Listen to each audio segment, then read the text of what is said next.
Newcastle United went out on their shield yesterday against Liverpool, losing 3-2 at St. James's Park. But the questions invariably lead back to Alexander Isak. Will he stay at Newcastle United? And can he be reintegrated? Find out right here on Toon Tactics TV, folks. Brilliant from Sham. And now Murphy can take on the shot. Fabian Schär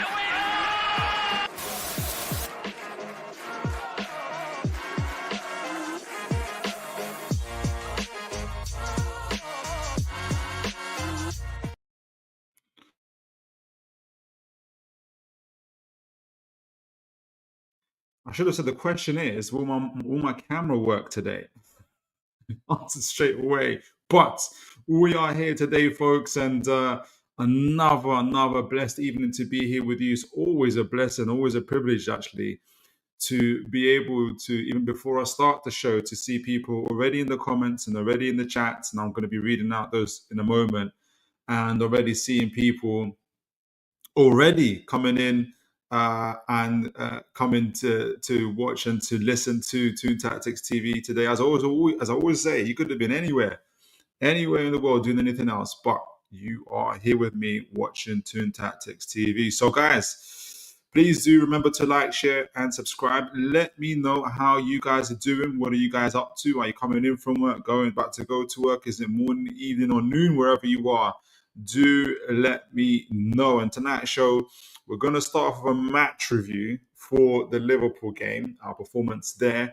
And then we're going to use a clip from TalkSport with Simon Jordan talking about, and this is all about essentially Isak and can he not be reintegrated? Will he even stay? But we're talking about the reintegration. If that is on the cards, essentially, how do you guys feel about that? I think I've already seen a few comments in the chat and people are giving their opinions. So I'm going to give my take at the end of that as well. And if we got time, I'm sure we will. I'm going to do a scout report on Kobe Mainu.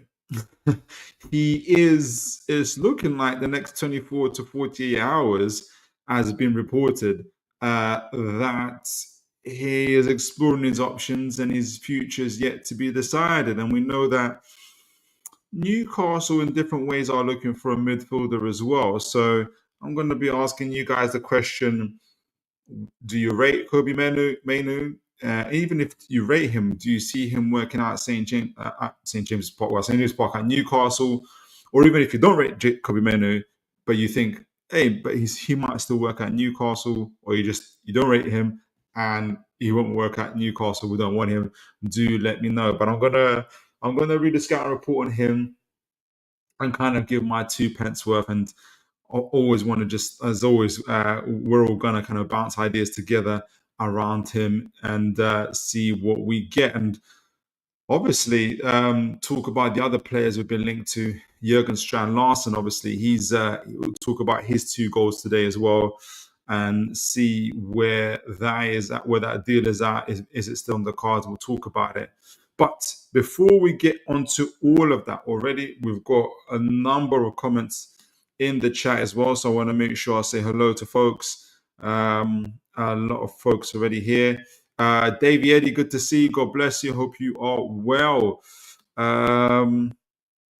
Where is it? Here we go. Yeah. So Philip, I genuinely want him, that'd be Isak, out of our club. For me, it will be a blessing, a godsend.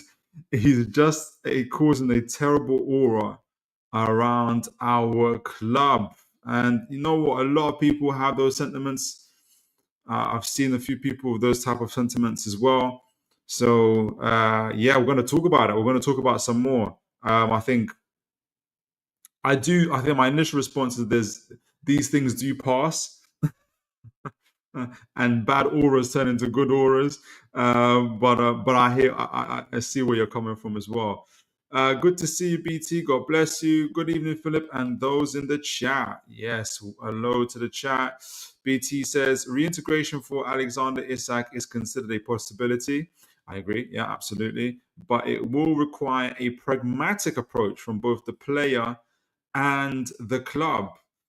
I agree. I agree. Like with a general statement there, BT. Like I don't know if you've got specific. Like, how would it look like? I can imagine what it would look like from Isak's perspective. It'll be interesting to see what you think about from a club's perspective. And but yeah, I agree with you on that. I think Sarah Robson, good to see you. God bless you. Even in Philip and chat, I'm with Davey Eddie. Is rat is a tumor that needs to be removed. Wow, some strong words and strong statements here today. Adrian Pickett says, "Evening all, God bless you, Adrian. Good to see you. I hear the Isak out calls, and emotionally I agree, but it's given into what he wants." Yeah, yeah, that probably hits the nail on the head for me as well. Giving him what he wants, giving another club what they want, and giving nothing to what Newcastle want, is where I'm at with that. Aaron Kane, good to see you, Aaron. God bless you. Even though watched the Wolves West Ham game, so did I. After watching Larson play, I see the vision: physical left foot, right foot, box predator. He's honestly the best striker we can go for. Yeah, yeah, I agree. I agree with that. I absolutely agree with that. And I also see him. I can see him working in our system as well. Adrian's asking how much would you pay for him? It looks like we might pay up to between 60 to 70 million for him. People saw that Benjamin Sheshko deal that we were trying to make, and they're like, "Yeah, we want some of that." Oh, and Sunderland are out on the couple of penalties. So sorry. We are so sorry. So sorry, we are not. Evening, Martin Bland. Good to see you. God bless you. Even though. Evening to you, sir. Evening to you. Oh, yeah. So Aaron says 60 million. He's got all the attributes to be a 25 goal a season striker. I don't disagree with that. I don't disagree with that. In our system, yes, it's possible. And in our system, and you actually said it as well.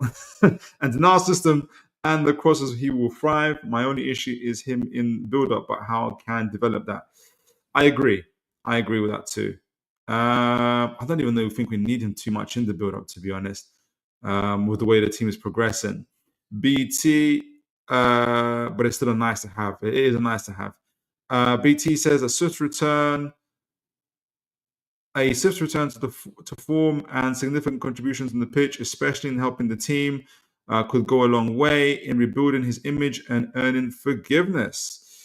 I like that, BT.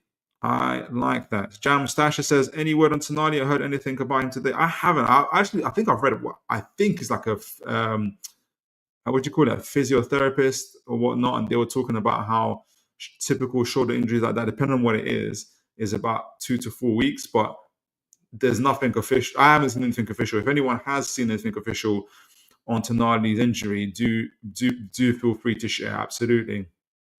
Sam, good to see you. God bless you. Is Isak staying or not? That's the question. I hope he does. That's exactly that's the foundation, isn't it?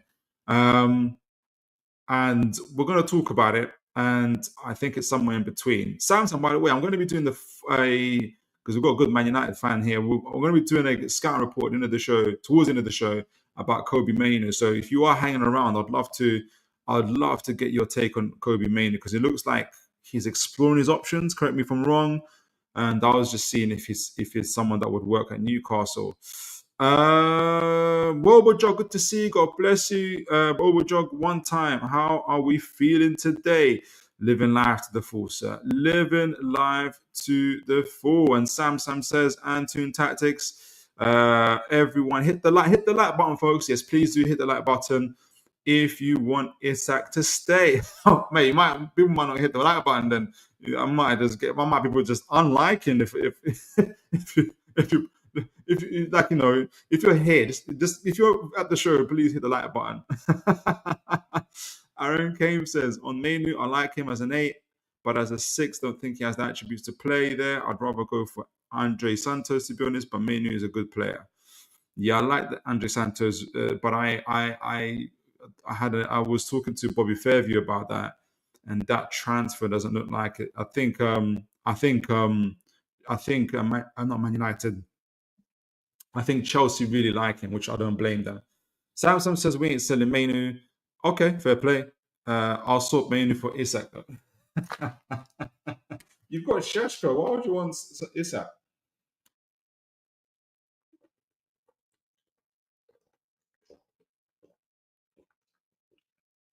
Why would you want Isak? All right, so let's do a match review on the Liverpool game. Before I do that, I just say hello to Matt Lou. Good to see you. God bless you, Matt Lou. Hi, Philip. I just hope we don't take on anything less than 150 million for Isak. They can't turn his head and fail to pay up.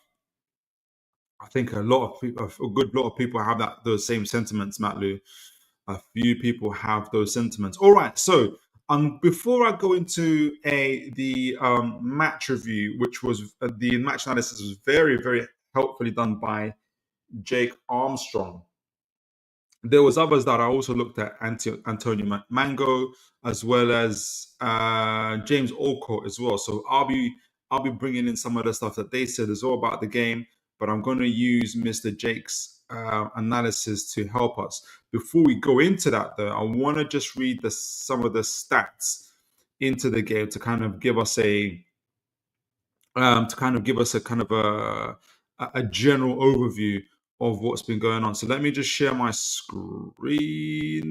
It's not this one, is it? No, it's not. All right. So, and first of all, I want to say I didn't get to watch the first half. So I'm gonna need you guys. Obviously, I read the stats and saw some of the highlights.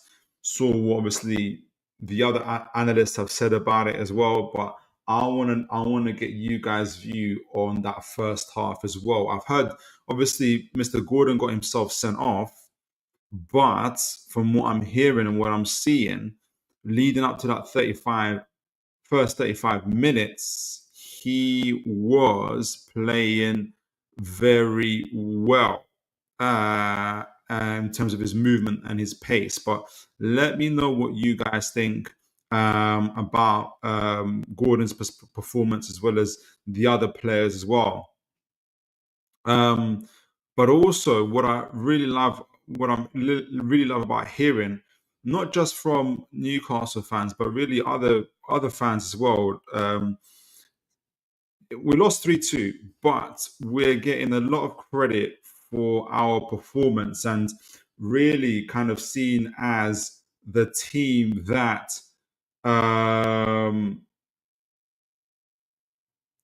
despite going 2-0 down, despite going to 10 men, and I do think it was a red card just to get my view on it. So it is of our doing. We'll take ownership. I take ownership of that as a Newcastle fan. We still, in large proportions, dominated the game. That's the kind of overview I'm getting. Obviously, I've got the second half. You guys can tell me about that first half. But just looking at just getting the general picture over everything, and if we look over it, obviously we've got less possession overall. I think in the first half, though, 46 to 54, 71 to 29 in the second half of the 10 men that we had. But our style of play was very, very direct from what I can see. There's a couple of things before I even get into the stats. I wanted to show this, and this obviously on the side here, and that is our shots that we took throughout the game. I think, is it all or is it just at half? It's all. What really, really pleases me, guys, is obviously we've taken, looks like two shots outside the box, but we had roughly 1, 2, 3, 4, 5, 6, 7, 8 shots within Liverpool's box, within Liverpool's half. And that's what really, really pleased me, that we were able to dominate the game in that way. In terms of getting shots in that penalty box. And obviously two of those were goals. There were some obviously misses as well, and you're thinking to yourself, could we have done better if we had a striker? But regardless of that, again, we showed some who showed creativity, which is very, very, very important. And that's actually borne out in the fact that we had 4 big chances missed. Again, shows that we had to Liverpool's 2. I think Liverpool, okay, and so for Liverpool's part, they had obviously 2 goals within our penalty box, 2 shots, or 3 shots within our penalty box. 2 of them were goals, 2 shots outside of a penalty goal box. One of them obviously being a goal from Gravenberch. And listening to, for instance, was it Antonio Mango? I think it was Antonio Mango. He felt that, I don't disagree, that possibly Nick Pope should have got that. But he made the mistake of thinking that Gravenberch was going to go the other way and had already shifted his balance, has shifted his feet to the other side. And by the time the ball came, Mr. Pope could not change to the other side quick enough, which obviously cost us the goal. So from a shot, which is unfortunate. So it does appear that from, what does it look like? For 3 shots, 5 shots that Liverpool had, 3 of them were goals. So very accurate from themselves. If you look at the expected goals overall from the game, Newcastle dominated Liverpool on that one, and big chances created, total shots on goal, 10 to their 5. Again, which was positive for us to see. And people talk about fouls, and people thought we were going to continue to compare us to UFC. It's a backhanded compliment, I take it as. Compare us to UFC, compare us to rugby teams, because we're rough and we're robust. I think it's just backhanded compliments. Just to see that the fact that we had 17 fouls to their 15, so Liverpool weren't no shrinking violence themselves. And when it comes to tackles, both were 12 to 13 to Liverpool's favour on that side. So lots of tackling, lots of fouling, lots of intensive actions. We had 2 yellow cards to Liverpool's 3, by the way. And obviously we had a red card. Forgot about the red card when I said that. So, yeah, it was an intense game on every part, really. And yeah, we were talking about shots inside the box. We had 8 in theirs. They had 3 in ours. Nobody hit the woodwork. They had 4 shots on target, 3 to ours as well. We had 3 shots that were blocked as well, 2 shots outside the box each. Duels 50-50, incredible. Again, both teams put it up, left it all out there, played really, really well. Were really, really intense. So yeah, you see the duels there. Ground duels 51% to us, 49 to theirs. Aerial duels 53 to theirs, 47 to ours. I think that's because we were sending a lot of crosses and shots into the area as well. I don't know if you guys saw Onslaught, and I've seen other people make this when he was talking about, when they asked him, I think they must have asked him, what do you think about the football game? And he sort of laughed and said, ha ha ha, football game. I don't know if it was football. There was lots of set pieces and everything else. Unless set pieces and corners are no longer part of football, we had a football game, Mr. Slot, and there's more than one way to skin a cat. And I take it that the next time Liverpool score from a corner kick or from any sort of set piece, you shouldn't celebrate that because it's no longer football. Are we gonna go? Are we forever gonna go down that road now? And for me, this is a me thing. This is a me and Arnie Slot thing. I don't know if, for those that were watching the show before, I was saying before when he was like, I think I was on there with, who was I talking to? I think it was Bobby Fairview. I don't know if Bobby. I think Bobby's just here. Fantastic.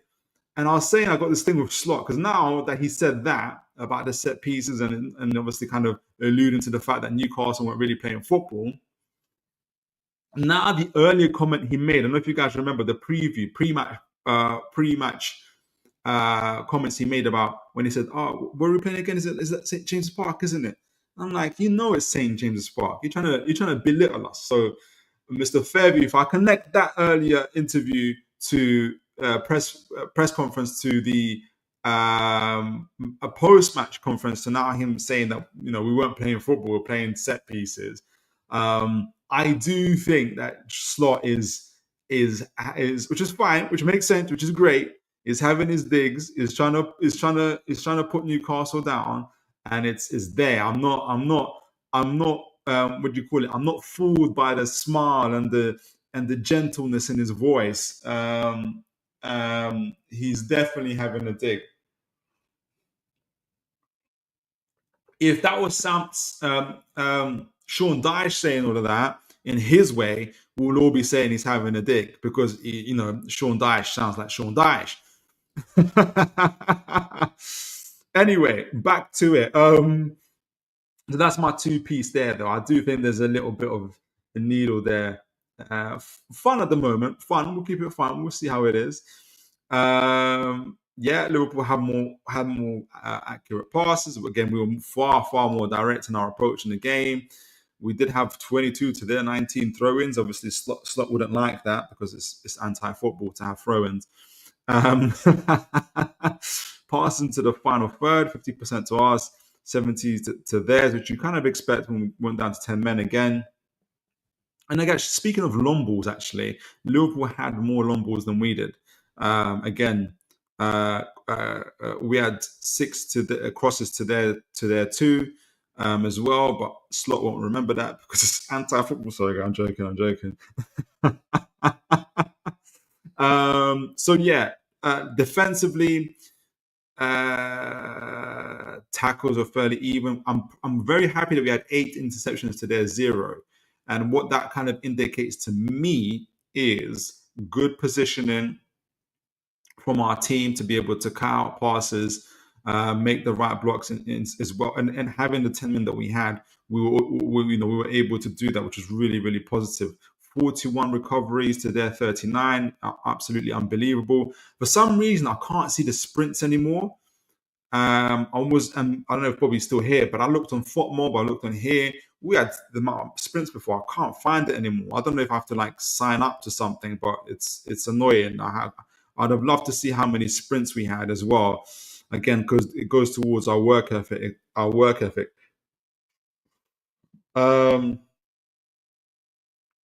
So goals prevented. What's this? The stat measures in a goalkeeper's effectiveness of preventing goals. It's based on the ratio of goals conceded to the expected goals. So a negative score means the goalkeeper conceded more goals than expected. Right. Okay. So just on that last point, tying into the earlier point of what Antonio Mango said about Nick Pope, especially for the first goal against Ryan Gravenberch, when he said that it is a save that perhaps Nick Pope should have made. This stat measures things of that way. It says a negative score means the goal. Right at the end, it says the negative score means the goalkeeper conceded more goals than expected. And so, if you look at Nick Pope, it's 0.74. So, for sure, there's a goal, maybe 2 in there that missed. Certainly a goal that Nick Pope should have saved. And so, I wonder if that would mean we'll see a change for the Leeds game. I don't know. That'll be interesting to see.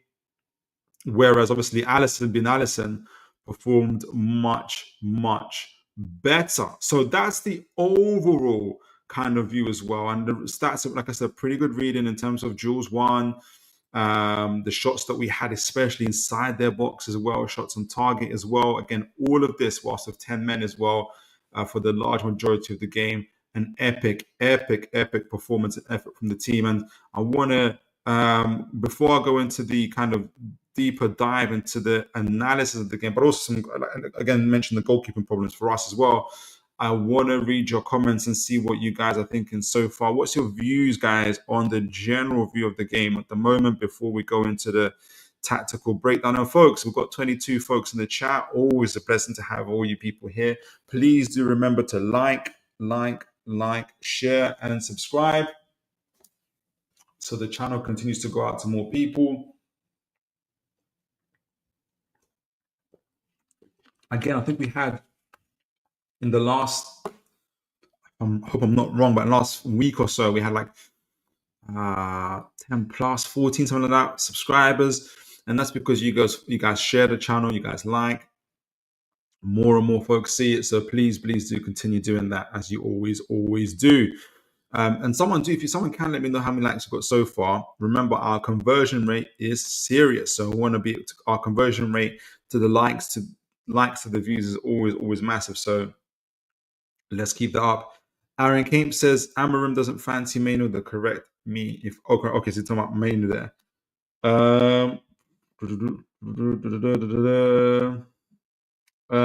So Martin Bland says passion was there by Gordon. He ran for the badge, so all credit, but he's still not a goal scorer. He scored.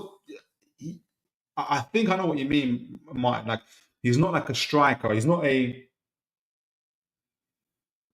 out and out centre forward because he is a goal scorer. He scored about 15 last year. I think close to 20 the year before that. So he's a goal scorer, but he's not a centre forward. I know what you mean. We saw a centre forward tonight, and he was playing for Wolves, and we need a bit of that. But yeah, a lot of people were talking about the way Gordon was closing down, making Liverpool work, putting them on the back foot, and we was actually talking about that in a match preview of what that's where Gordon is so important for us. And it's just a shame. It's just a shame that he got himself sent off, and now we're not going to have him for 3 games. Is it 3 games or 1 game? Someone tell me, because I think he got straight red. So does that mean he gets 3 games or gets 1 game? Someone let me know. Aaron Kemp says Gordon did well, but Gordon did well up until the red card. We desperately lack a goal threat, but everything else was Newcastle. In winning duels for fun, pressing, we just lack that focal point. Yeah, we need that crown jewel. We're going to speak about Isak in a moment. Aaron Kemp, Pope and Barnes didn't have the best games. I'm glad. I was beginning to worry that I was having a Barnes agenda. I don't have a Barnes agenda, and we was talking about it before. He's an inside forward. He's a forward, and I just think he's not a dynamic left wing forward. Someone that can run on the outside as well as on the inside, who likes to dribble and beat his man. That's just not his game. He's an end product type of player, and yeah, I think we need to move on from that. But Aaron says Pope and Barnes didn't have the best games. If it was me, I'd drop them both. Bruno was absolutely amazing. Yeah, I'm struggling to think of a better foreign player to grace St. James's Park since obviously, who would I even choose? And I'm talking about people that have been here for a while. I can't think of I'm struggling to think of a better foreign player that's played for Newcastle United, to be honest. I feel so sorry for him because he needs help. He is the heart of our team. Yeah, I agree. I absolutely agree. Robojog says the players were too emotional. The fans didn't help. Everything felt supercharged. Yeah, I think. Look, this whole thing about emotions, and I take your point, Robojog. I would also say emotion helped us get back to 2-2. So it's a two-edged sword.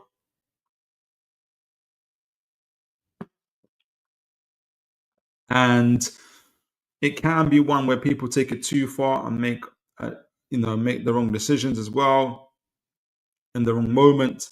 But it also something that helps you to carry you over and to do more than what you would do on an everyday basis type of thing. So yeah, there's a balance to it, but I absolutely we saw the good. We saw the good and bad of it. Put it that way. We saw the good and bad of it. Aaron Kemp himself says we are an emotional football club. Sometimes it helps us and sometimes it doesn't.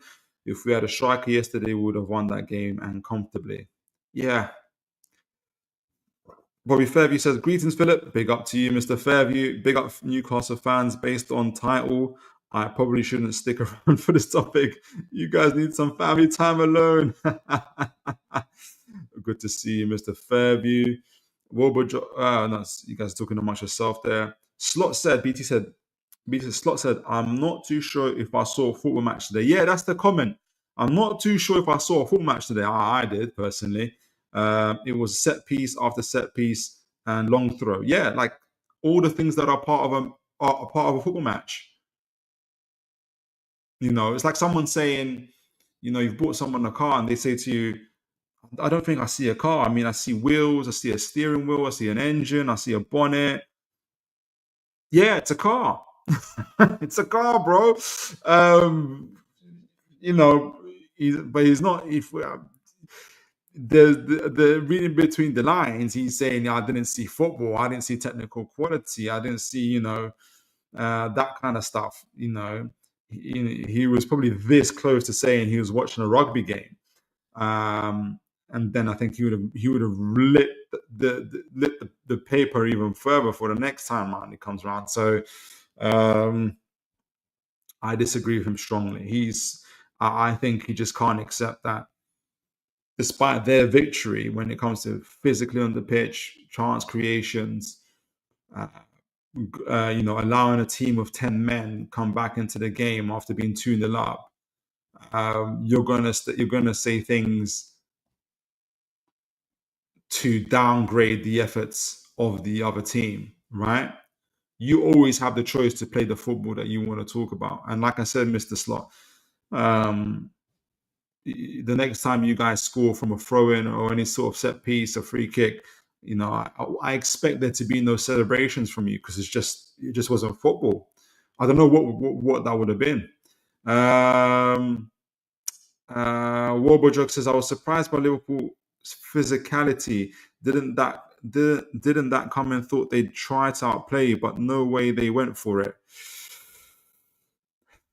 Look, I'm at the point where I think this isn't just Liverpool. There's a lot of teams that have said that. I remember when we played Chelsea, we beat them 2-0 at St. James's Park, and so many teams, and maybe Newcastle fans will agree with this, so many teams that who do lose out to us, and you know, who essentially get physically outmatched and outmaneuvered and more, they always say, yeah, we just went up for it. We went out the races. It's not that you went out the races, you were there, but the other team just wasn't letting you do anything and you gave up.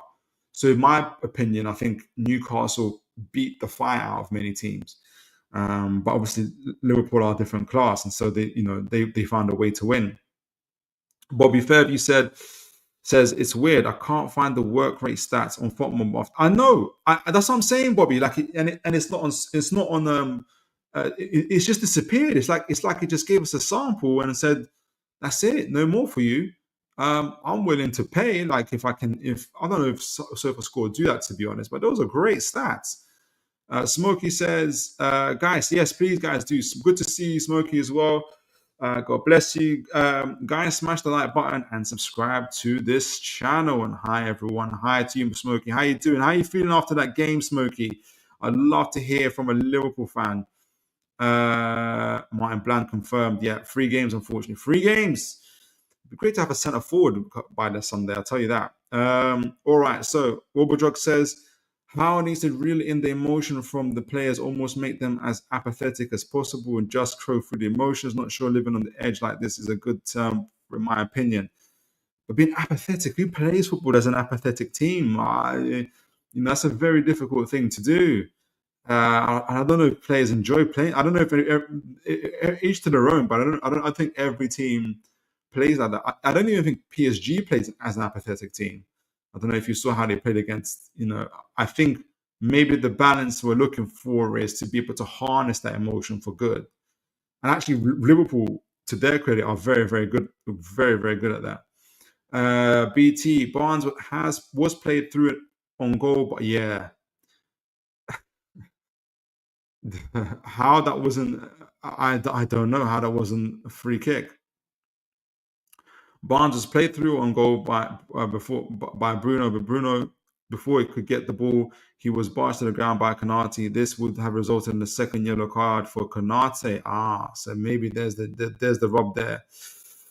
Yes, good to see you, Smokey. God bless you. Martin Bland, plus we all saw the yellow card come out for Katike, then mysteriously he wasn't carded. um, a lot of strange decisions in that game for both teams, to be honest. Aaron Kane, it's not just you, Philip. Barnes has been awful since the start of the season. Lacks the pace to go on the outside. Yes, I agree. And doesn't have the movement to get away from his player. Absolutely. And that was exactly what we saw in the preseason game. Like, if you guys remember, I was watching the preseason game with my mate, who was an Arsenal fan, and another mate as well that was with me. We watched it live against, was it Atletico? I think it was Atletico. All those things that you described, Aaron, he wasn't doing. He wasn't doing. Even Su Young was doing that. But I said his name wrong. Park Su Young. Wobojog. Robojog says, yes, it's a personal preference, I guess, for me. Anfield, SJB, Old Trafford games, I watch them on mute if I was to enjoy the wow. I didn't, you know what? I'm laughing because I know there's people that do that. Yeah. I think I've done that, to be honest. I do that when I do the watch longs. I do that. I have to do that. So fair play. I know what you mean. Martin Bland says, I preferred Maxi to Barnes. Never really been convinced. We've got to forget about Maxi, but guys, we love Maxi. We've got to forget about him. Aaron Kane says, not many chances can match us physically. Not many teams. Yeah, I agree. City are pretty apathetic and methodical, I would say, even when it isn't working for them, in my opinion. I think we say that because of the way they play, but I think when you're in the games and you're watching them, it's hard to say because it's a quality that's internal. Like from the outside, it looks like they are apathetic, they're cool, calm, and collected. But inside, I guess it's just more about how you express it, isn't it?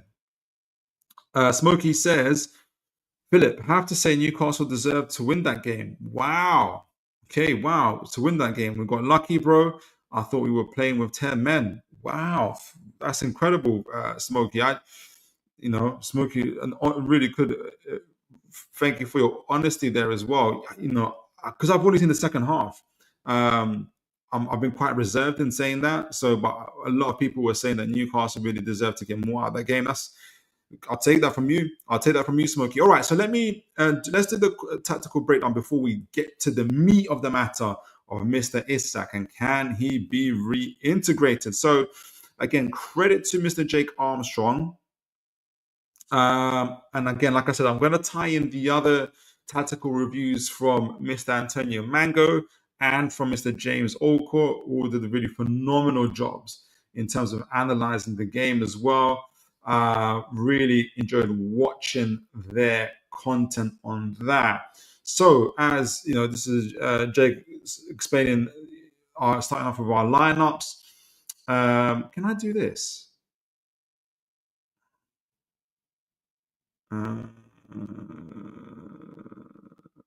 Okay, so that's the lineups. Obviously, we played with the three at the front: Gordon, Elanga, and Barnes. I think I toyed with the idea of having Murphy on the right and Elanga on the left, and Barnes benched with Gordon going through the middle.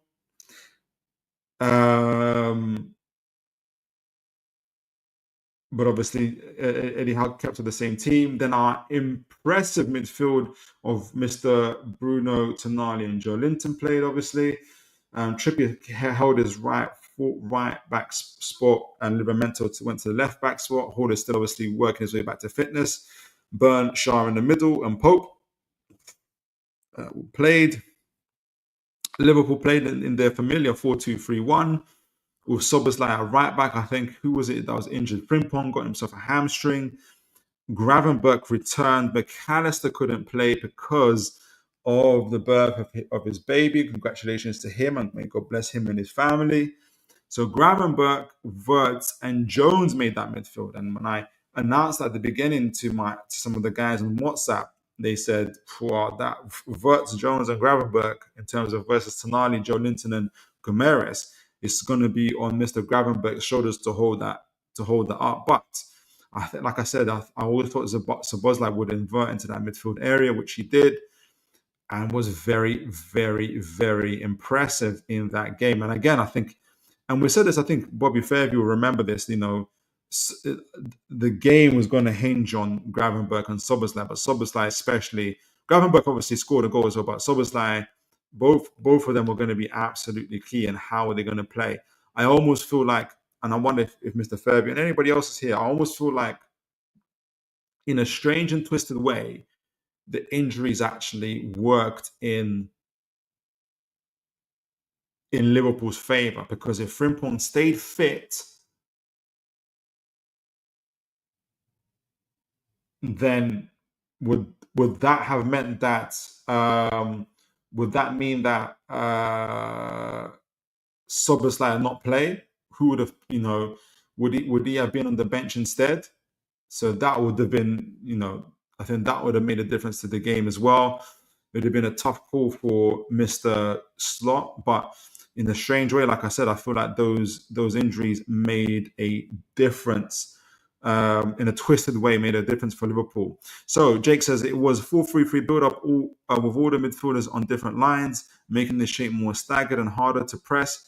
First build-up, we looked to go along as Elanga was 1v1 with Kirkes and felt that it could be a bit of a mismatch. And at times it was a bit of a mismatch, especially when Elanga was going for pace. And you can see us, obviously, you can see Pope here in the middle, the two centre-backs split. You can see Livramento right here to the nearest to my screen here, to the right and up. I was going to say up the road, up the pitch. There is Sean Longstaff with Tonali on this occasion dropping in, with the full midfield, with the four players in Liverpool obviously pressing.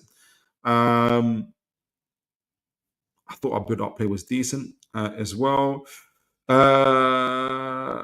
was this? The other one, and this is where we had Elanga. This allowed Elanga to be in a 1v1 situation with Kirkes.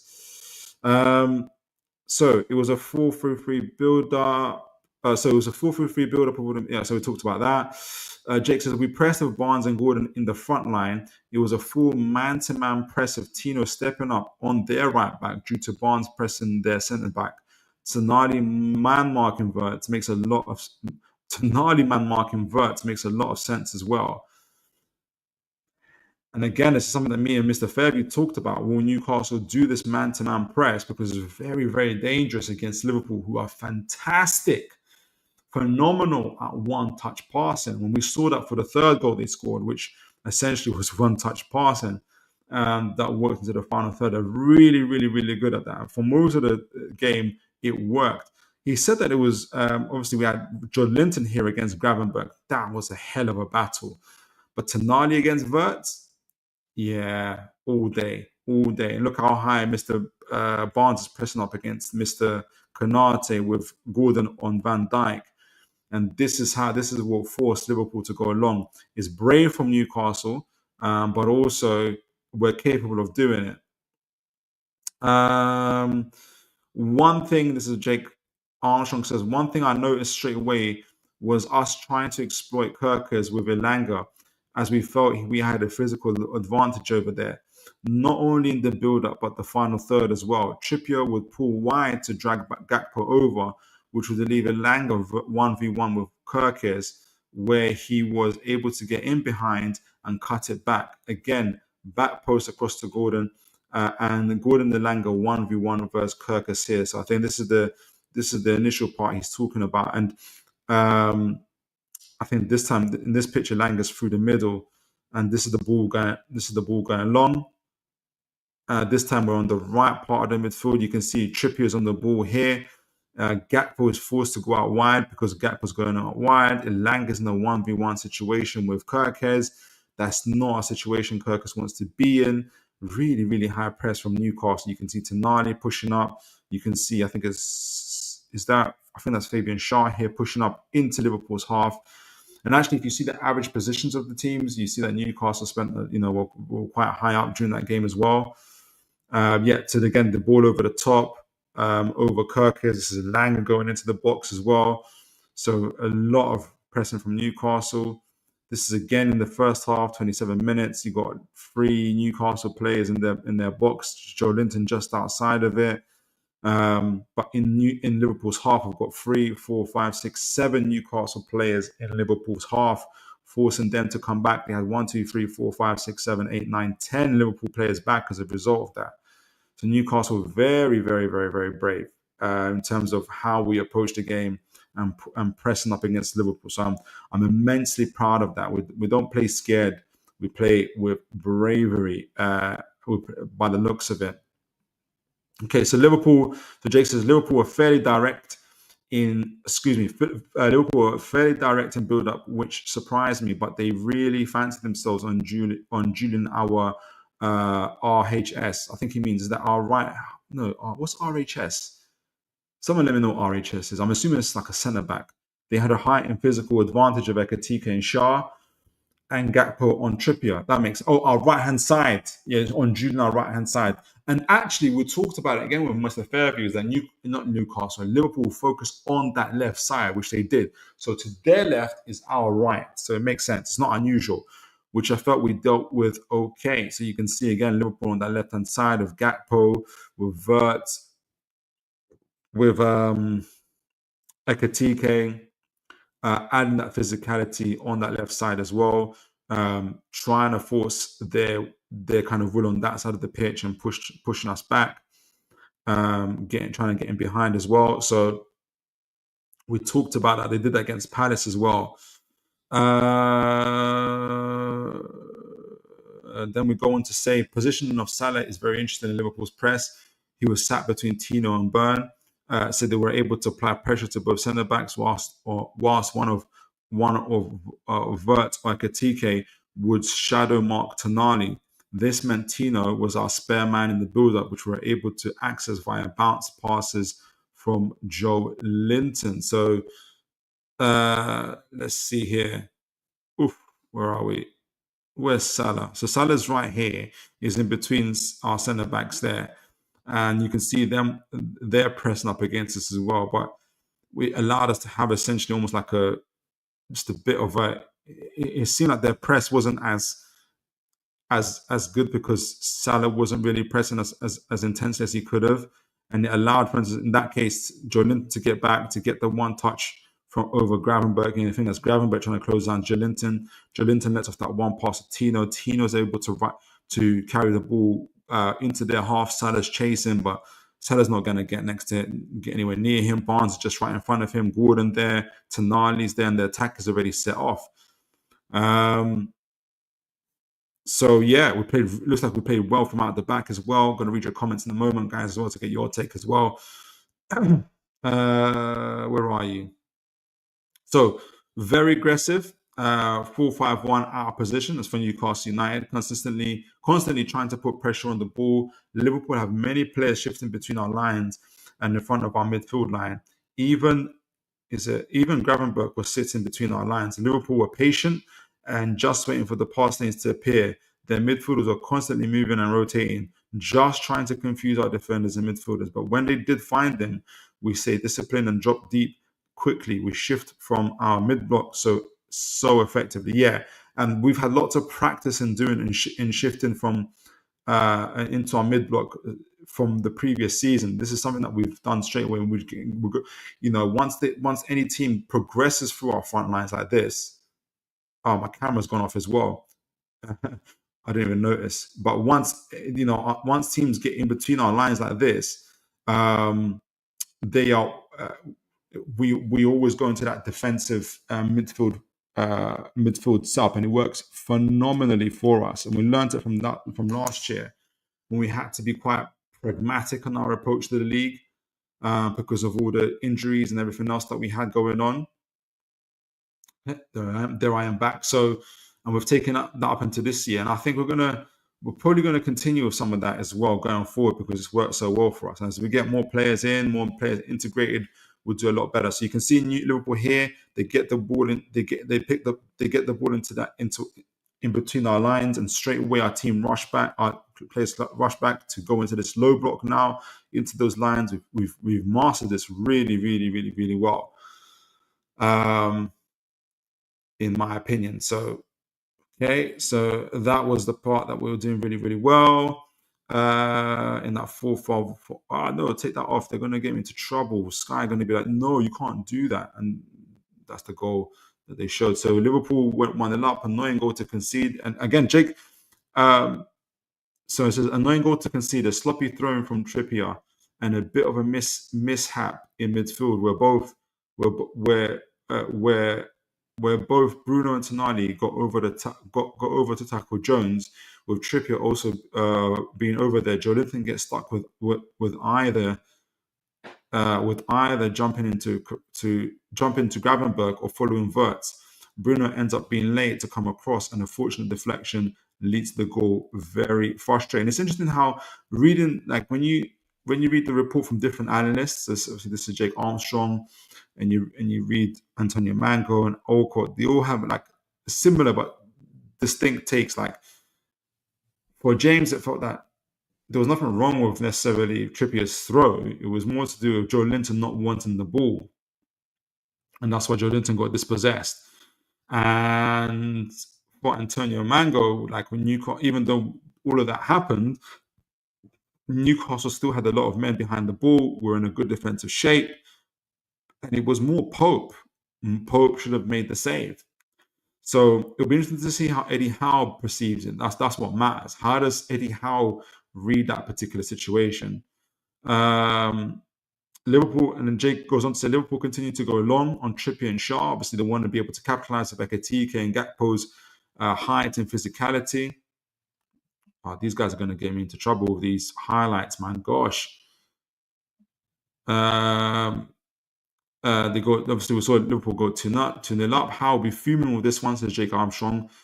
We go long for Joelinton, who ends up being 2v1, and we lose the first ball. Tina then loses the second ball to Salah, and then Bruno loses the next one to Wirtz, who flicks to Ekitike, Tonali, and Bruno again. Both try to block Gakpo's shot, which leaves Ekitike free. Poor goal to concede. Very good finish from Ekitike, though. Yeah, I agree with that. At 10 men, we shifted to a 4-3-2. We said narrow, trying to force Liverpool wide.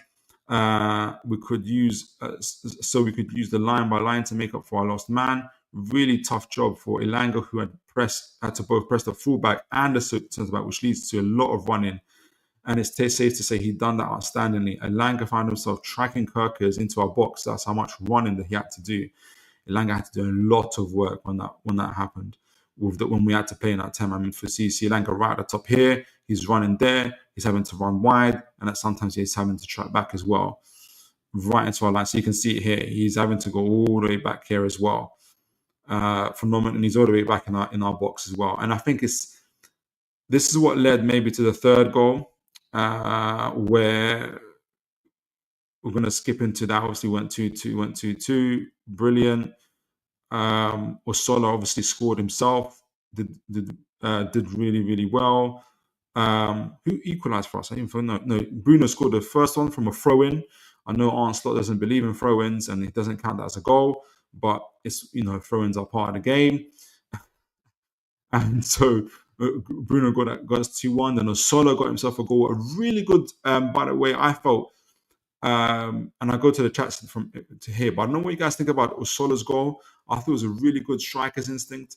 I know Antonio Mango described it as like, the way Osola, he anticipated before the free kick came in, he pretended to tie his shoelaces and not to be interested. Then he got in behind the centre back. I think it was not centre back. I think it was behind Gravenberg, who wasn't aware of where he was. So when the ball came down to Burn, initially Osola was jogging, then he put on the boosters on, then ran past Gravenberg and got onto the end of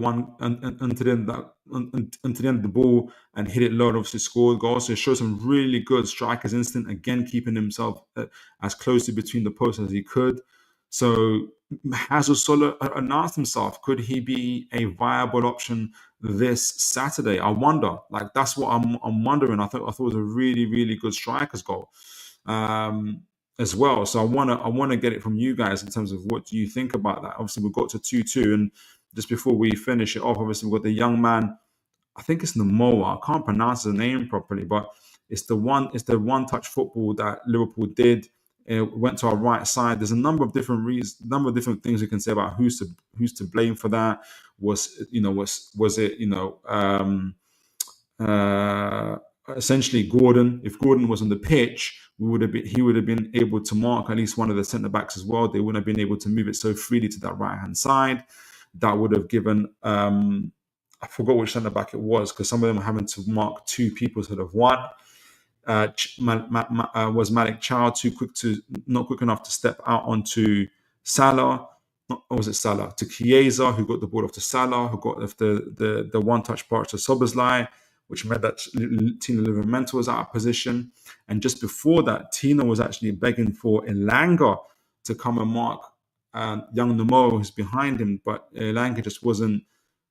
I think by that stage he just possibly just couldn't move, and he couldn't get back in time. So there's a lot of things there, and I think maybe how we're taking into consideration that we played for 55 minutes with 10 men. It was 110 minutes, and by that stage, Elanga had a phenomenal amount of running, but he won't fault the effort, and it finished 3-2 to Liverpool. So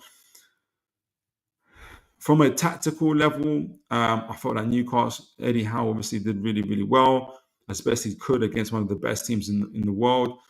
Obviously, had we had our, not only a striker would have done better, but obviously had we had 11 men on the pitch, I think would have done better. But shoulda, coulda, woulda. It's the finer details. I agree with Bruno Guimaraes, who gave an interview at the end and said, "Look, we need to learn how to slow the game down again, to get little fouls, little nicks. If that happens, then we need to be able to do that. It can't all be essentially that kind of.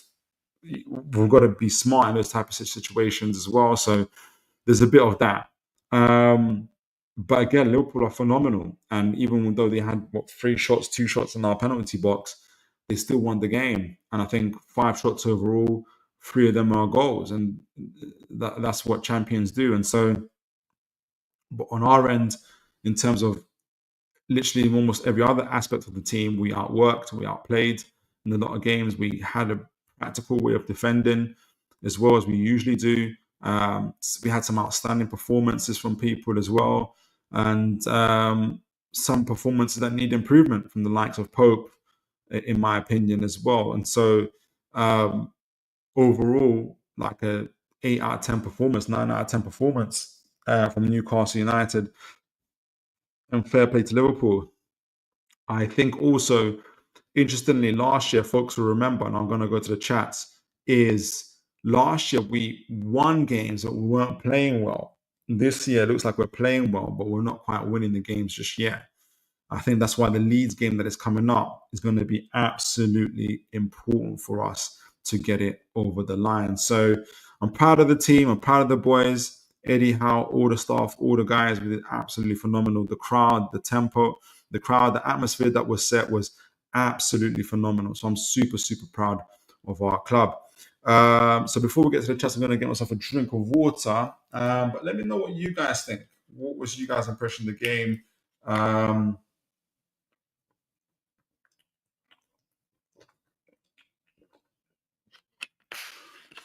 Who was your man of the match? I mean, for me, it's very clear who's the man of the match. It's Bruno Guimaraes.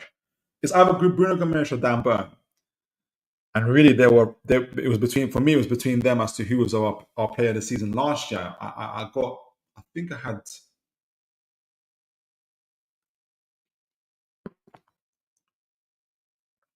can't remember who was it was between them. I forgot who was my man of the season last year. And it was between them in terms of who's our man of the match as well. But I think it was Bruno that nicked it. So Smokey says, "Oh no, I read that one." Got 24 people in the chat. Please do like, share, and subscribe, folks.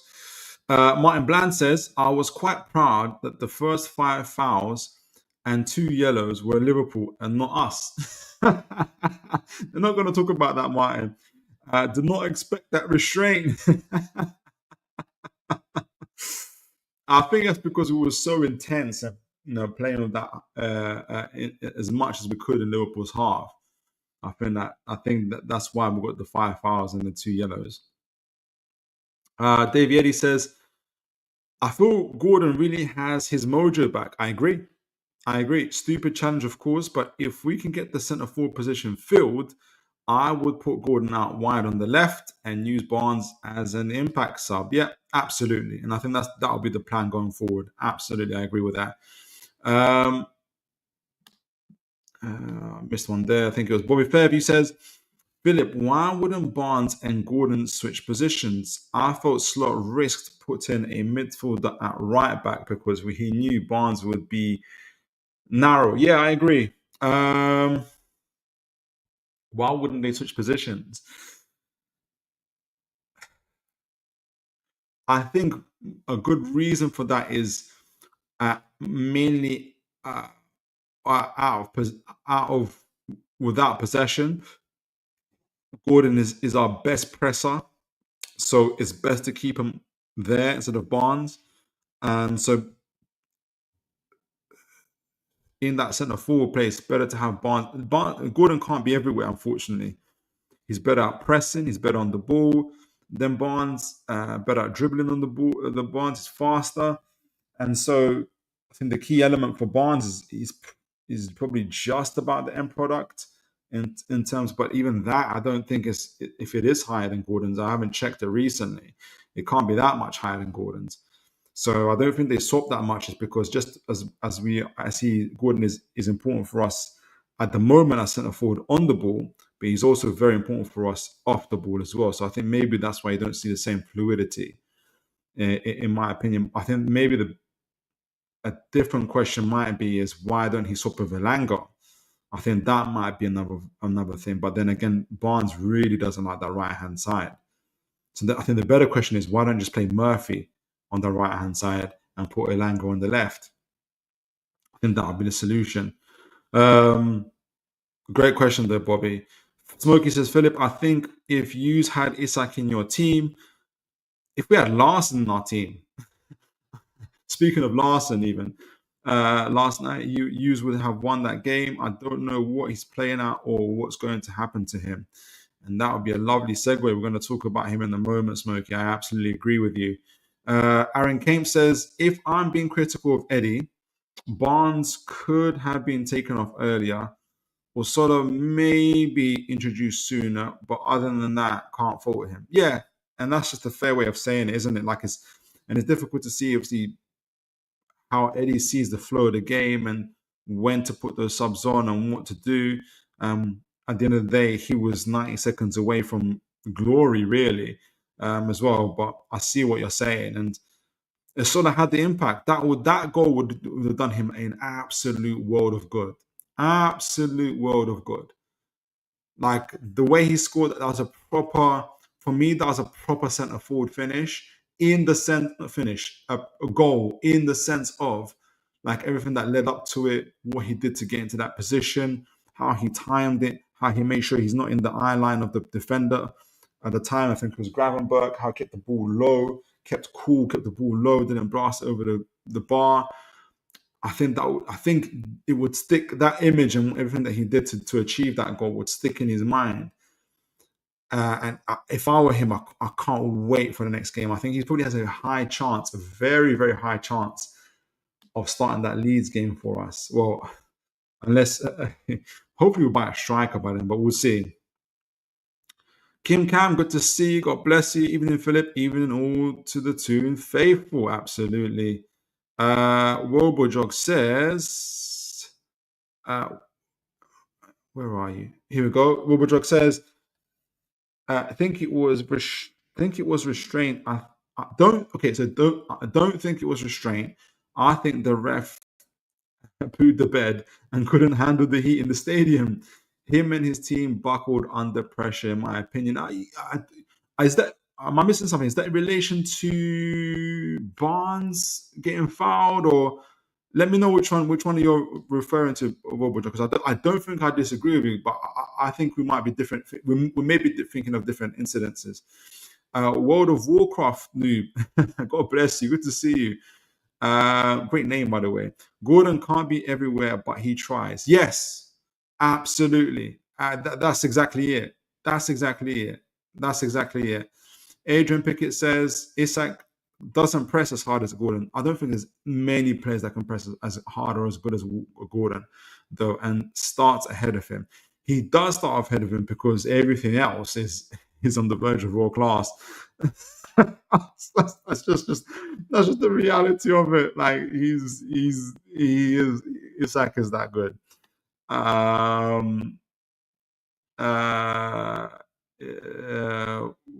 World of Warcraft noob says that goal definitely would have boosted Osola's confidence and determination. Absolutely.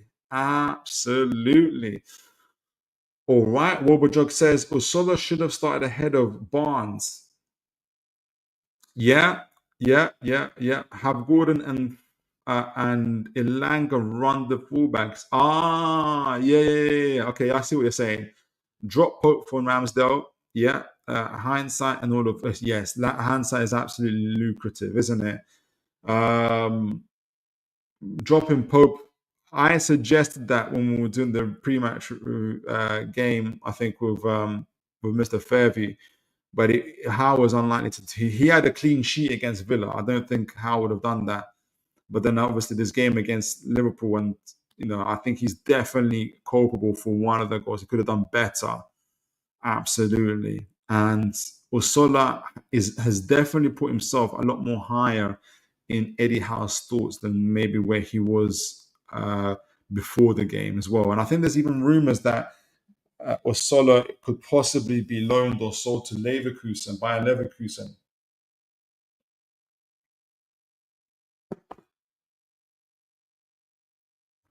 So the next week, Isak, Larson, Wissa, Osola, where it's all going to end up is going to be, I'll tell you what, it's going to be transfer bombers all over the place. I don't even think I need to prep for the show, really, for the Thursdays, isn't it? It's just going to be like, there's just going to be mad interruptions from everywhere. Martin Bland says he will get a run now, at least. I liked his faceless man celebration. He has a point to prove. Like, what was the meaning behind that? What was faceless man celebration? Like when you say, like, I'd love to know. Like, I didn't get it, but I thought like it's great. And he will start against Leeds if we don't have a striker. I wonder. Say we get Larson tomorrow, for instance, which I would be amazing. Would he start? Would Osola start? Like, how would it work? Like, it would be so odd for Eddie Howe to start a player that soon. But it might be a question. It might be a situation of needs must. I don't know, but maybe Osola gets to start. Bobo Jog says my comment on the ref is in general. In general, and there's definitely a red on Gravenberg and other yellows on NUFC. Yeah, all over the place, isn't it? Like, it's not just yeah. That's a balance. I don't disagree. Absolutely, Bobo Jog. Absolutely. I mean, when Barnes got pushed by Konate and then Bruno gets the yellow card, it was phenomenal. I was like, wow, is this the level we're going to see today? Interesting. Ratasab Khan, I don't know if it's your first time to the channel, but you are most welcome, and God bless you for joining us. I thought Lewis Hall looked tremendous when he came on. He needs to start against Leeds. Do you know what? And that could be something that happens. I just think Trippier played okay as well, and Eddie Howe would, if a player's playing okay and one player is still recovering, he will take his time with them. But certainly, Hall again reminds us why he's so important to us. And Ratzer, when Hall plays for us, and we've done this so many times when we've done match reviews, Hall is having like 50 to 60 touches per game, nearly the same amount, sometimes even more than Bruno Gomes, who's the player that mainly has the most touches for us. When Hall comes to play, he takes a little bit of responsibility off of Bruno in terms of the pressure he has to make things happen. So you might be right. Maybe Hall does start against Leeds, possibly.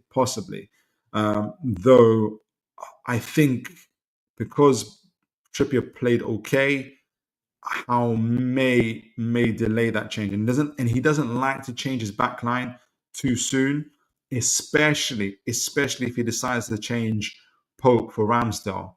I think Eddie Howe would be reminiscent to make too many changes.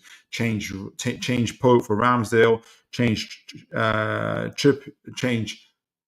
Trippier for Hall, and yeah, he won't like to do that before the vote, but he could. Maybe needs must, but absolutely, I think Hall's. I think Mr. Jacob Ramsey. I didn't even touch on Jacob Ramsey. I thought he had a decent game as well, with a lot of composure. He will very likely play against Leeds. Very likely against Leeds he will play. Martin Bland says, reintroducing him slowly after his injury.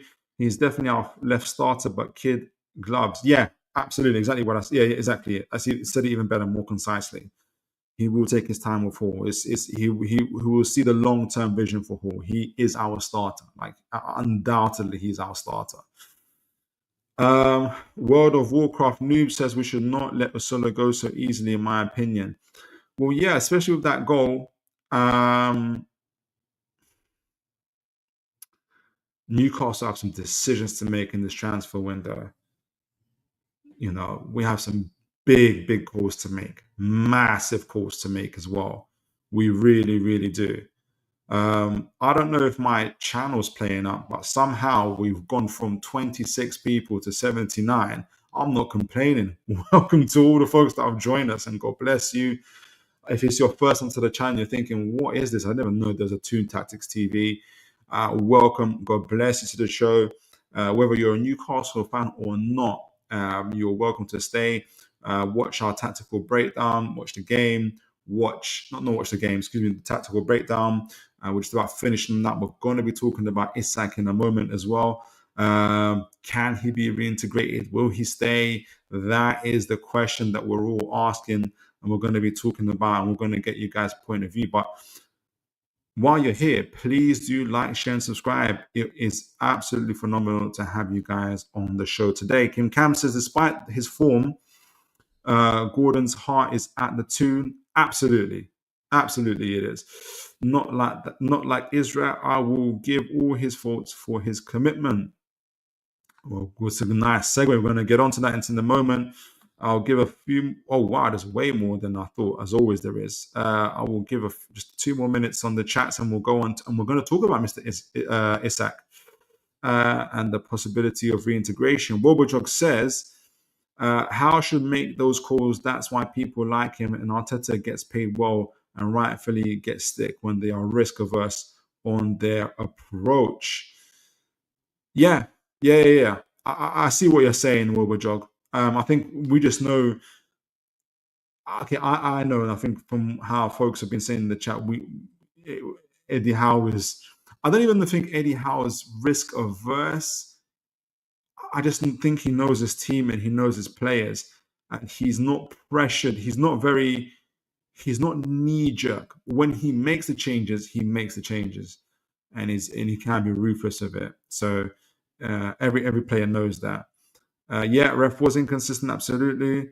Walcott, I agree about Lewis Hall. He relaxes my nerves. Martin Bland says, off topic, but Liverpool target 17-year-old next big thing, Brazilian wonder kid from Fluminense. It'd be really, really funny if we hijack the deal. Wait for it, Isak. Kim Cam says, Adrian Pickett, because we still do not have the numbers. Okay, so you guys talking amongst yourself. Oh, Cass Raid. Big up to Kaz, man. Big up to Never a Foul. Incredible channel, incredible football content creator. And guys, welcome to the show. Good to see you. God bless you guys. Cass Raid, a few folks. Welcome. I think it's Meccano, AP17, Tyrell Gunner TV. God bless you guys. Welcome to the channel. Absolutely phenomenal. We're about to start talking about Mr. Isak. Will he stay? Can he be reintegrated to the squad? If he can, how would we do that? We're going to be talking. I'm going to do a little. We're going to have a little look at TalkSport into conversation with Simon Jordan and get a few takes from him in a moment. So Aaron King says Lewis Hall is our most underrated player, in my opinion. Crucial to how we play him in build up, great attacking end product with crosses. And we are a better team with him in there. Yeah, I absolutely agree. With that. I love this. Sundance Kid says, United fans, let's like the video if you don't stay. Brilliant. That's a great comment. I appreciate you for that, Sundance Kid. Yeah, folks, if you guys don't stay, please do leave a like. Please do leave a comment. You are absolutely amazing for doing that. And God bless Mr. Kaz and the Never a Foul folks for the raid. Absolutely phenomenal. Martin Bland, I'll go for Paqueta, match fit for sale, cheap, and Bruno's best mate. All right, so let's get on to talking about Mr. Isak. Can he be reintegrated? How will it work? Will he even be in a position to be reintegrated? Let's put all that into this conversation. We're gonna use this conversation between Simon Jordan and I forgot this gentleman's name all the time. Something Waters. I know that he's a former Sky presenter as well, but he's been doing TalkSport for a while. I want to use this as a reference because they have it kind of lays the foundation about everything, because reintegration isn't just about will he get on with the players, and again, will the fans love him. There's a few things that surround it as well, and in terms of how Newcastle are going about it. So I'm going to rewind just a little bit, and I want to get you guys' take on it. Hopefully I got it on the right page. I might have to forward it just a little bit. Let's see. Maybe it's here, 57. And we're going to use this as our reference point going forward as well. He has been cooking Isak for a while. So let me make sure I share that with you guys. Here we go. Now, I think what they start off with is they're talking about, and some of you guys would have seen the reports that Jamie Rubin and a delegation from PIF went to Isak's house, which I thought was interesting. It's Isak's home turf. It's literally his home. So I thought that was an interesting way to start your negotiations. I don't know what you guys think about that, the whole context behind that. We're going to get into it. I'm going to go back to it, but just keep that in mind as a reference point. And also, there's other points that Mr. Jordan makes about that as well. So let me make sure you guys can see that. And let's take it away. Let's start off with that, and then obviously we'll lead on to kind of other small points as well. Excuses for it, and football gives its own orthodoxy about he's had his head turned. So what? Let's say you were round at Isak's house yesterday, that you were as a member of the Newcastle ownership round at his gaff with the PIF delegation with you. Too little, too late. Should have done it weeks ago. What would you have? So just on that, just first, there's 2 points there. Obviously, the PIF guys, Jamie Rubin, all those guys are there. Why? On the optics, what is that? Why are they going to Isak's house? Like, why can't Isak go to? For me, I'm thinking, why don't they meet somewhere in Newcastle or in London? I was probably not in Newcastle because going against, it might not be a good situation. But like, I don't know, why at Isak's house, for instance? And maybe it's to kind of, from a PIF perspective, is to keep him at ease. That it's a sensitive situation. Maybe that's where he wants to be at. Okay, fine. But it kind of, I don't know why we've done it at his home turf. Like, I don't like that look, if that makes sense. And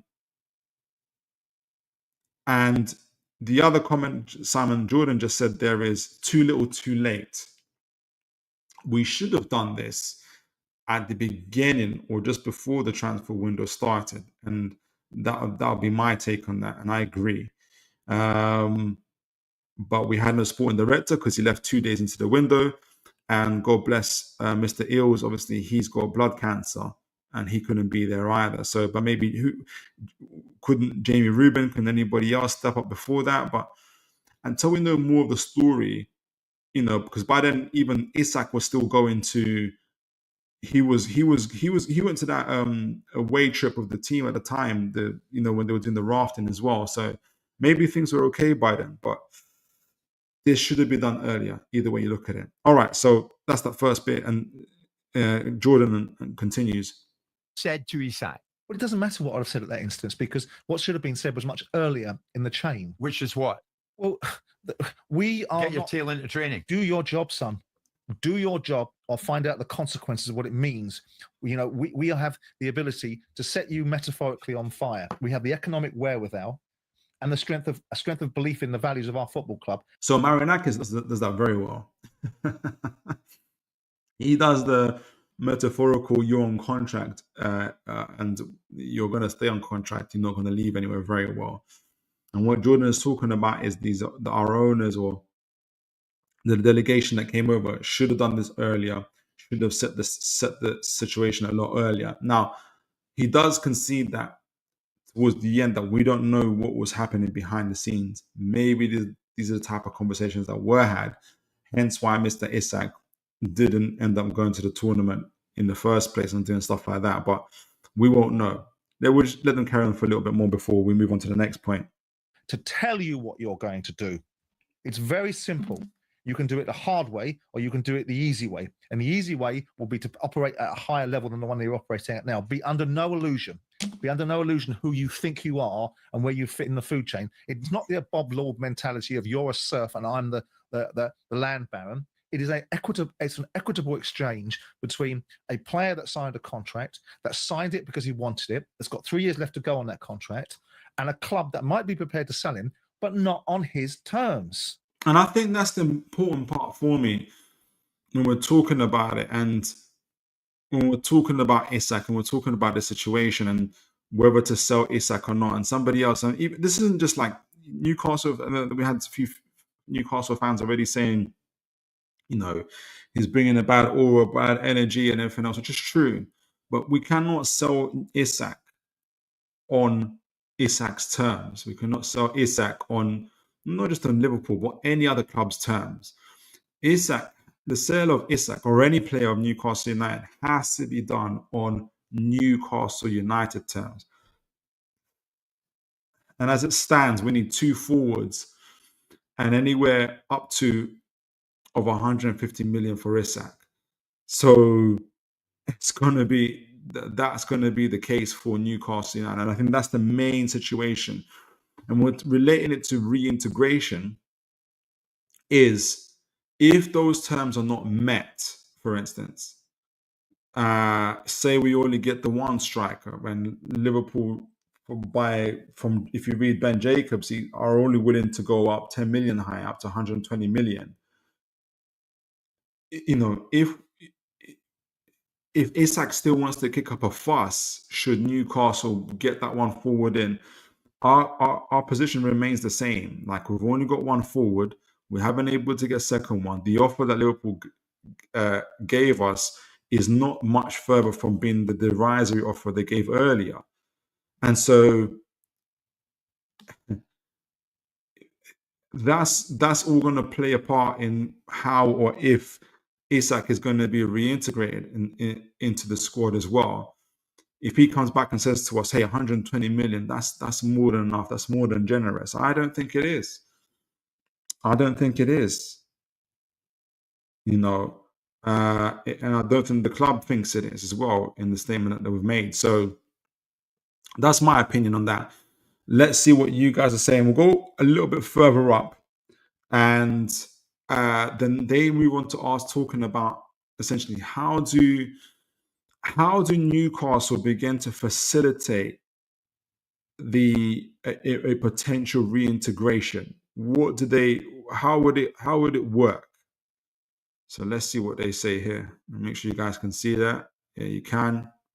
They facilitate this. I beg your pardon, Newcastle do. Do they facilitate his departure? If Liverpool come back in, say, with 5 or 10 million more, do Newcastle say, right, in the interest of getting something done here, let's accept it? Well, it depends what values Newcastle. Okay, so let me just, it's an interesting question here that is asking. I just want to rewind a little bit back, because I wonder if he's saying, like, how do they, if they don't get the offer that they want, how can you facilitate reintegration? Let me just go back to his question and see what he's saying. Pardon, Newcastle do. Do they facilitate? Oh, no, a little bit further back. you think the Marinakers didn't have those conversations? Oh, for sure. Wait, what do Liverpool do though, Simon? Now, do they facilitate this? I beg your pardon, Newcastle do. Do they facilitate his departure? If Liverpool come back in, say, with 5 or 10 million more, do Newcastle say, right, in the interest of getting something done here, let's accept it? Well, it depends. So he's just saying, yeah. So if Liverpool come back with whatever the offer is, maybe it's a little bit 5-10 million higher. When he says facilitate it, for me, he's just saying as if like, do they just accept it? Do they just accept it and move on? In my opinion, before Simon answers it, and I think he's going to give a more rounded answer.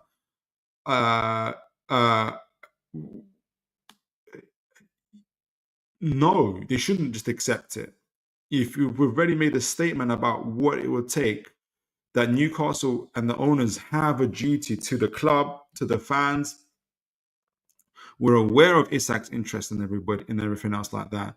We can, and that has to come first. That has to come first, and that's what's going to be important. And so I don't think we just facilitate, or we don't just accept whatever offer that is given to us, especially if it doesn't meet our requirements. And I think Simon Jordan is going to kind of lean into that and talk about that. Values Newcastle think are important. If Newcastle wanted to facilitate a solution, then they could have contacted Liverpool and said, right, this is not an ideal situation for either of us. We accept the fact that you don't want to pay any more than your... And I agree with this. I do agree with this point. Like, this whole saga did not have to be a saga. The majority of the blame, in my opinion, even though, before I go on to say what I'm going to say, the majority of the blame for this is of Isak and his agent. And then I think it is of Liverpool, but also of Newcastle United. That what Simon Jordan is about to talk about is, why have not the powers that be at Newcastle United and Liverpool simply not sat down both and spoke openly about the situation together? We know that FSG and PIF, for instance, do a lot of business, major business together, even not just in football, but outside of football. Why could they not just sit down and talk about this? I don't think the Ekatike deal, for instance, goes if, for instance, Mr. Yasser Ramayan, our chairman, goes for a game of golf with one of the FSG owners and says to them, listen, we know that Mr. Isak wants to join your club. We're looking for a replacement. We're looking at Mr. Ekatike. If we get Ekatike and you give us a certain amount of money, we will soften we'll be more open to an approach from you for Mr. Isak. And you can do that without the cameras, without the Ornsteins, without the Fabrizio Romanos, the Melissa Reddys, the Ben Jacobs, without the tit for tat narratives and all the everything and all this other stuff. And you can get business done. Liverpool would have had Mr. Isak, they would have had other players, we would have had Ekatike, would have had other players, would have made a lot of money, would have bought good players and would have got on with our lives. Now we're 7 days to 8 days away from the transfer window, and it's just not looking good for either team, really. More so for Newcastle, obviously, because we've got obviously Isak with us, and he's not, and we're not, he's not playing essentially. So that's the part that could have been handled better, I think. Let me just go back to Mr. Jordan. Prepared to pay for the valuation that you think the player's worth, but right. So just going back to that, you just rewind that bit a bit. When we're talking about valuations, and this is where I think we get into a little bit of not an ideal situation for either of us. We accept the fact that you don't want to pay any more than you're prepared to pay for the valuation that you think the player's worth. But he's talking about Liverpool saying, they're only prepared to pay what they're prepared to pay, what they value the player, not what Newcastle value the player. Find a solution before this becomes unedifying. So Newcastle's valuation. You know what Newcastle's valuation is. Either meet the valuation or move on. Otherwise, this whole game of unsettling the player, however it's been, however people say, we weren't directly involved in it.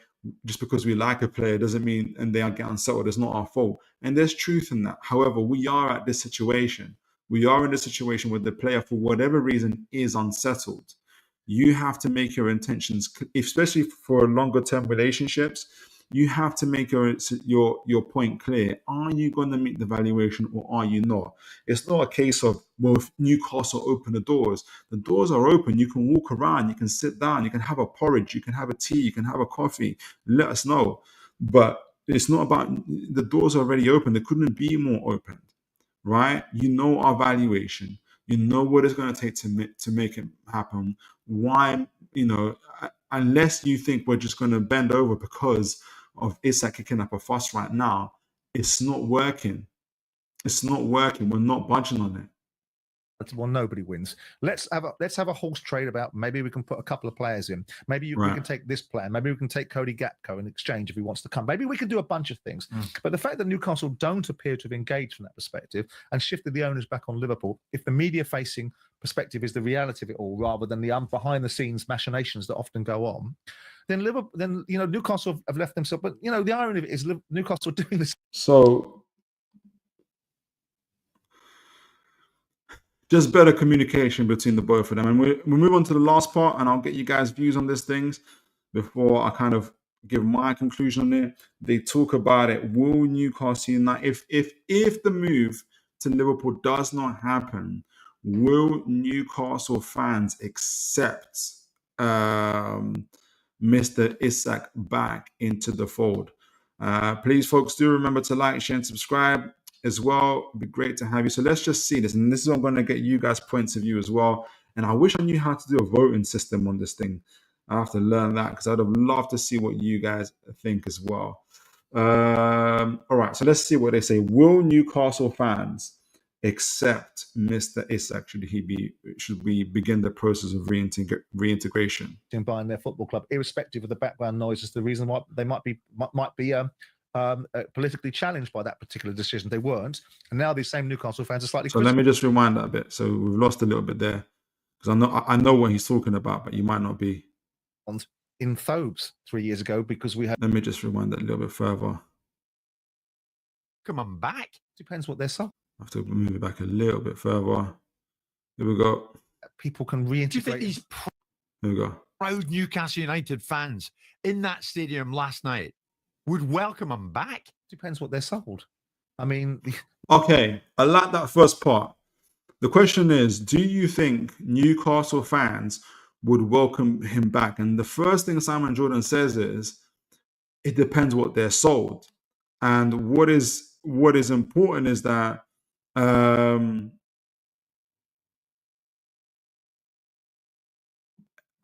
if he is coming back, what is going to be the situation after everything that's been said, the statements that have been made? What will Newcastle United, what will Isak say? There's a few kind of accounts claiming there's going to be an apology letter forthcoming. Reports already saying, but then there's other reports saying that he's still looking to go to Liverpool. What's going to be the story? Because that's going to be important. What are they going to be sold?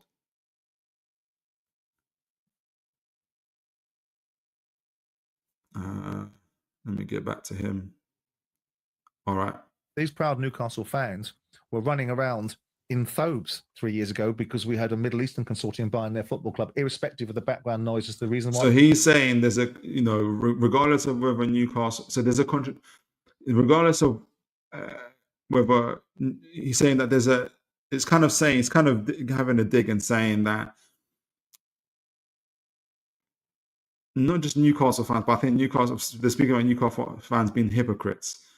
If they can accept Middle Eastern owners with questionable political situations in their home countries, just because they've taken over their club and invested billions, these same hypocritical fans will also accept a striker who has previously downed his tools. They might be politically challenged by that particular decision. They weren't, and now these same Newcastle fans are slightly critical of the ownership. So football fans can be sold things and told things, and they'll change their mind. Well- They may never love him again. They may never worship him and adore him, but that's a false adoration anyway. It only lasts as long as a player's doing something good for you. Before we get into the weeds, if you like. So you said, look, we will bring you right up. Whether they accept him fully back or not, he might not be the same, but at the same time, what Simon Jordan is saying is even that kind of praise, that kind of adoration is only hinged on the fact that the guy is performing anyway, so therefore it's false.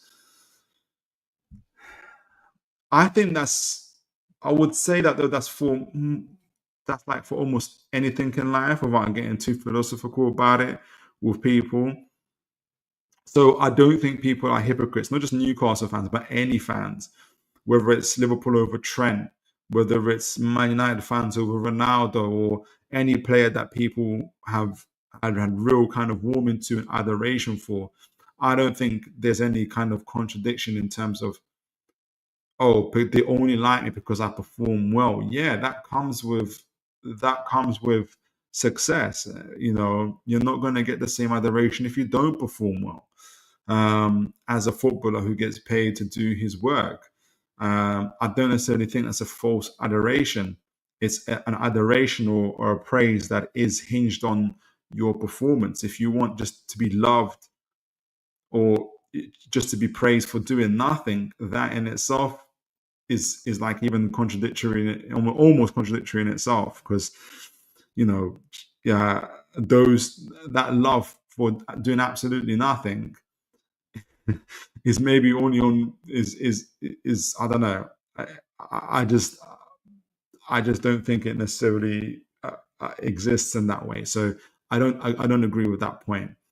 And can football fans be hypocritical? Essentially, yes, they can.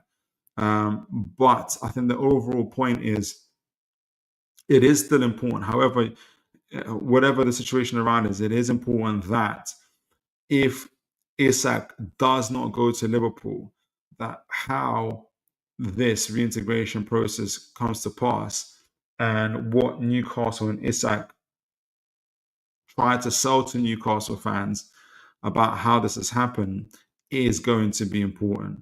It is going to be important for especially in the long term as well. So let me see what you folks are saying in the chat. We've still got 80 people here, which is absolutely phenomenal. Please do like, share, and subscribe.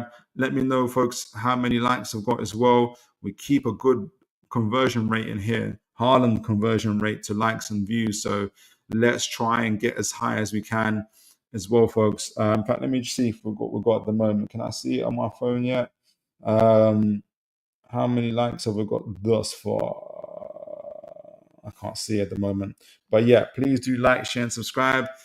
Someone in the chat, let me know how many you got. So let me know what you guys think so far. I might not get to the Kobe Mania scouting report, but we'll see. Sundance Kid says, Simon Jordan been cooking Isak for a while now, to be fair. He has. He's also been cooking our ownership and Liverpool, to be fair as well. But yeah, Isak's been getting it.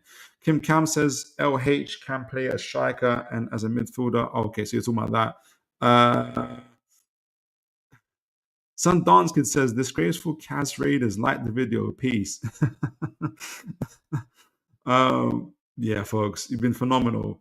Please do like, share, and subscribe. Kim Cam says, let Israel rot and take him to the court if Liverpool does pay the price. Doesn't pay the price. So Kim Cam is very firm in his stance about this. He's not for. It doesn't look like you're there for Isak to return. Gaz NUFC says second bid for Strand Larson rejected tonight. You're joking me. Have they rejected the second bid already? Do you know that 2 goals in 2 minutes has got them in cloud 9? Oh, jeez, Louise. When this is okay. Thanks for the update, though, guys. I appreciate it. No, it's nothing to do with you. It's just like, oh, goodness gracious me. We've got to get this over the line or get something over the line. We'll see anyway. All right, Kim Cam says the best thing can happen is not selling Israel to Liverpool. Oh, not selling him to Liverpool. Okay, so you just want to keep him. Fair play. But not let him play either. David Barter says, if Isak does come back, I will cheer when he scores, but I won't forget what he has done, and things will never be the same again. But yeah, we'll probably know that he's probably leaving in the summer anyway as well. Gaz NUFC says, why they are haggling for peanuts? Who's are you talking about? Who's haggling for peanuts? If that's, I don't think it's. I think from what I can see, Wolves are demanding like up to 70 million. This is from 50 million when it started. That's not peanuts to me. World of Warcraft noob says strange. Oh, sorry, I didn't put that up there. World of Warcraft noob says strange. They met at his home. To be honest, yeah, like I don't know. I don't know if I don't know how I feel about that approach just yet. What I think about it, to be honest. Maybe they wanted to make him feel special. Yeah. Also, they might have talked to him earlier. We can't know what happened. I agree. I would just love to know the story about how they ended up saying we'll meet at your home. Kim Cam says Newcastle has done everything under the sun not to upset Israel. That explains our direction. It's not going to work anymore. So he's sure Kim Cam is very much on the side of yes, we've done what we can. Kim Cam says Jordan was asking the PIF to take hard stand against the Liverpool. Yeah, I think just making a stand in terms of our player valuation. That's, we've got to stick by our word, especially after the statement. Wilbur says it's Mr. Marinakis for us peasants, Phil. Yeah. World of Warcraft noob says agree with that bit, but not on his terms. It wasn't in his contract, period. Yeah, absolutely. It wasn't in the contract. Yeah, that's exactly it. Kim Cam says this is what Jordan was saying. We sell Israel on our own terms, not on Liverpool's, and not on especially not on Isak's. David Barton says no release clause. Grab your boots and get to work. Exactly. I hope that's what they said when they were at his home as well. The other part that he actually talked about Simon Jordan, and he said it earlier in the interview, was number one, how do people even know? How do we all know on the day that Newcastle met Isak at his home? How do we all already know this? Who's putting that out there? Some people might say straight away, Isak and his agent. And there's some truth to that. I'm sure there will be. But the fact that Luke Edwards has also talked about it, and I think Luke Edwards is getting his information directly from a delegation linked to PIF, in my opinion. This is my opinion. Maybe I think there's a lot of narrative control from the beginning. So none of this, like neither side is really, say for instance, in the situation, in this hypothetical, Isak and his agent are briefing reporters saying, hey, they're coming to Isak's home to talk about, what's going on and everything else. And PIF's owners are anticipating this. And they're, talking to the likes of Luke Edwards and others, for instance, and also letting him know, yeah, we're talking about this as well. And they're having that narrative control. I just think I understand why both sides are doing it, but again, what it highlights to me is a lack of trust, a lack of respect for both sides. The fact that we know when, the only thing that we didn't know was the exact time, right? And I'm sure somebody's going to send that out at some point as well. And so it being dealt with so publicly is just not a good thing. It's just not a good thing for either side, in my opinion. Aaron Kame says it would be a bad business decision to sell him now on his or Liverpool's terms without bringing in two strikers. A contract is a contract. You either pay what we value him or we keep the player. Simple.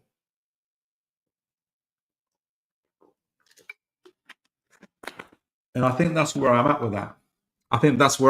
To be honest. Jordan LS says you can't reintegrate a man who wants to leave. What are we doing here? Well, not Jordan, excuse me, you're not Jordan. Jaden, my apologies, Jaden LS. There's a truth to what you're saying. What I will say is that almost everything is temporary, right? So at the moment, Isak is going to hold his stance. He will probably hold it right until the transfer window closes. And then there's a good possibility, I would say, that he will likely will change his tune. He may still want to leave, but he will also play. Suarez did it for Liverpool. Caicedo did it for Brighton recently before he went to Chelsea, for instance.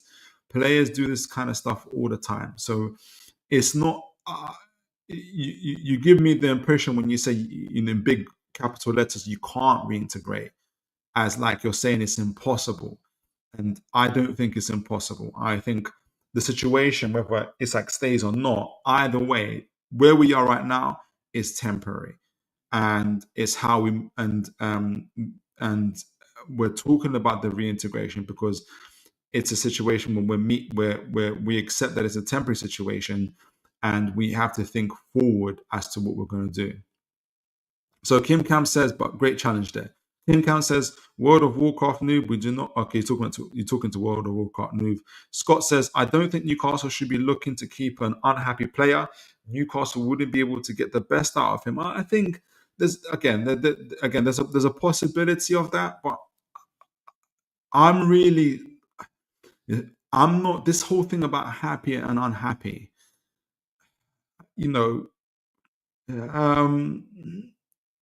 happy is just one emotion. Discipline is the other. Hard work is the other. Those aren't tied to happiness. They're not conditions of happiness. You can be desperately unhappy, still be disciplined in your craft and the work that you're doing, and produce great results. And so I'm not so stuck on the whole thing about whether Isak or any player is happy or unhappy. A lot of people every day, millions and billions of people go to work every day. They might not necessarily be happy about going to work, or not even just about work. They might not be happy about something that's going in their lives outside of work, but they go to work. They stay disciplined. They show up on time. They produce great work. They go back home, and even throughout that whole process, they're all desperately unhappy, but they produce the goods. And Isak, as a man, is going to have to continue to produce those goods as well, happy or not happy. I think it's a very modern way of thinking, in my opinion. Aaron Kemp says, the best way of reintegration is a new contract with a release clause. Yes, if he's still here at the end of the window, he's got no choice but to be reintegrated. He has a duty and obligation in contract. I agree. I've always said for me that the release clause would be something in the region of 100 million, 110 million for clubs outside of the Premier League, and anything between up to 150 million for clubs in the Premier League. That'll be my clause. Whether Isak would agree to that is an entirely different question. Scott says, in a year or two, Newcastle will be selling him for next to nothing. Well, not really. So in a year from now, we still have 2 years left. I anticipate that Lewandowski will probably retire and move on from Barcelona. Barcelona will probably be interested. Bayern Munich, I think Kane will probably leave. I think also Real Madrid. Other big teams, big clubs will come along for sure. I mean, for Elise, they had about 6-7 clubs lining up. For Dean Huijsen, there's about 5-6-7 clubs lining up. For Delap, again, 6-7 clubs lining up. I think Isak will definitely have people looking for him as well. And that valuation could even go higher if there's firm bids on the table as well. So I'm not saying it's impossible what you're saying, Scott, but I also think the other scenario is quite possible as well. World of Warcraft noob says, true, Kim Cam. Couldn't agree. Oh, you're talking to Kim Cam, sorry. World of Warcraft says, I think it's all down to the agent, to be honest. Is that to do with the information that's been released? Yeah, hence lack of communication. Yeah, there's been like a media war, in my opinion, and it's just not been helpful. So we've got 78 in the chat, folks. For some reason, I don't know how people see it, but I'd love to know what the likes are. Please do continue to like, share, and subscribe. Welcome to all the folks that came in. Again, big up and God bless what never a foul. And Mr. Kaz, great to have you guys here. BT says, Isak would need to rebuild trust with a significant portion of the fan base who may react with hostility on to his return. after the transfer saga.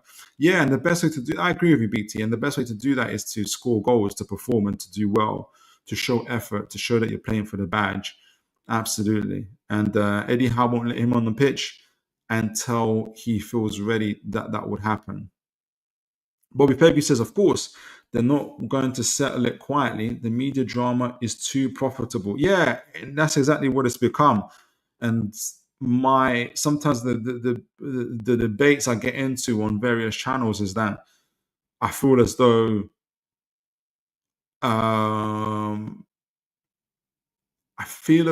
that people accept media narratives too readily, or at least we don't critically analyze enough. And sometimes we do that because we just want to banter each other, right?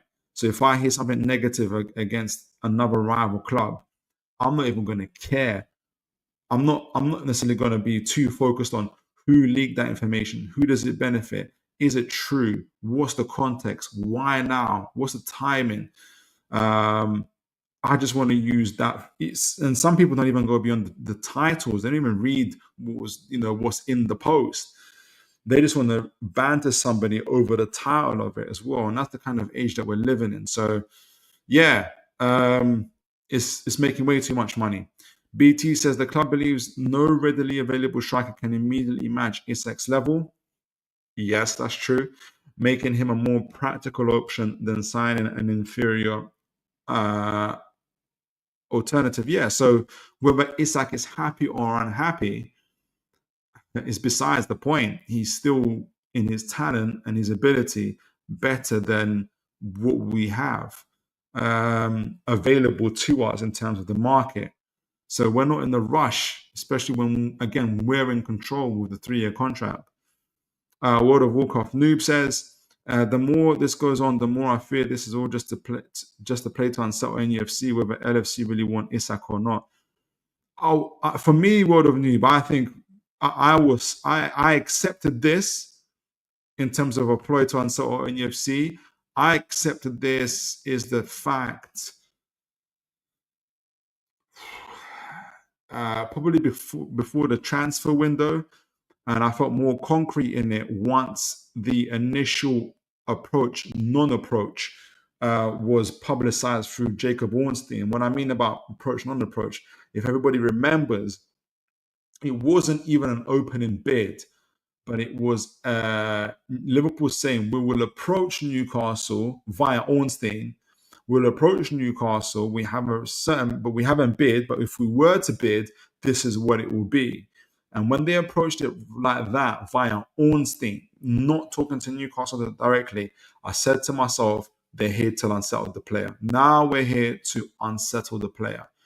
But nobody ever raises these type of points. Nobody raises these questions when we're talking on content creators. Like everyone forgets this opening the situation in terms of when Newcastle fans are saying that this is all about unsettling the player. This is not how you conduct business.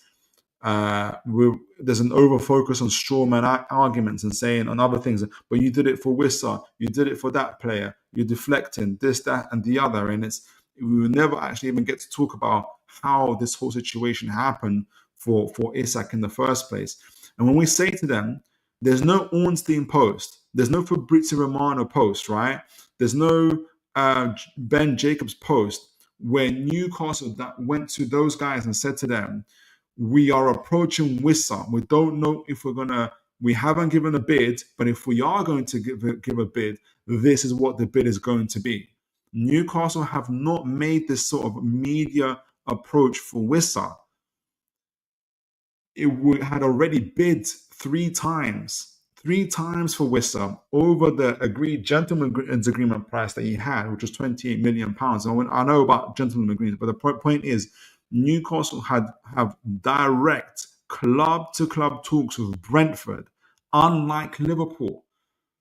And the reason that it got out initially was through Brentford, because Brentford were locked in conversations between Man United for Mbeumo. And if you guys remember, Brentford made a statement, made a post saying, hey, Newcastle are interested in Wissa, whilst Man United are interested in Mbeumo. If we sell Wissa, we're not going to sell Mbeumo. And that's what kicked into gear Man United. Man United for weeks have been haggling over 5 million, whatever it was, for Mbeumo. And if you remember, within the next 24 hours, Man United met the asking price for Mbeumo. And that's how it got out that Newcastle were interested in Wissa. We did not start a media campaign. We did not go to Ornstein or Fabrizio saying, hey, we might make a bid for Wissa. If we were to make a bid for Wissa, this is what this bid would look like. And people forget what the initial asking price for Wissa was. It was £28 million. Newcastle United started bidding 30, 35 million with add-ons, nearly up 10 million above what the asking price was. Whereas Liverpool did not make a bid initially. They made a phantom bid via Ornstein initially. And that's what we had. And then we got an official bid of £110 million, £40 million less than our £150 valuation. And even now, as of yesterday now, or today actually, we're still in today, people are not questioning whether this £150 million valuation was made up. It wasn't made up, because I can't remember, someone released a post. It's not made up. It's 150 million. But people forget. Again, in January, I forgot who we played, but Sky Sports interviewed after the game Isak and said, what do you think about this 150 million? This is in St. James's Park. What do you think of this 150 million pound valuation that Newcastle United have of you? Everyone forgets this stuff. I'm going to have to start recording this stuff, putting it on I've got my famous PowerPoints, and just remind people, this happened in January, this happened in February, Ornstein said that, Fabrizio said this, because when we talk about it, people it's like, if anybody's watched Men in Black, you know when they flash that pen with the red dot, and people just forget that they just saw an alien, for instance. People just forget that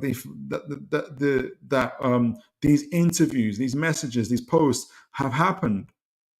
And when Newcastle fans say our player has been unsold, however, whether it's via the media,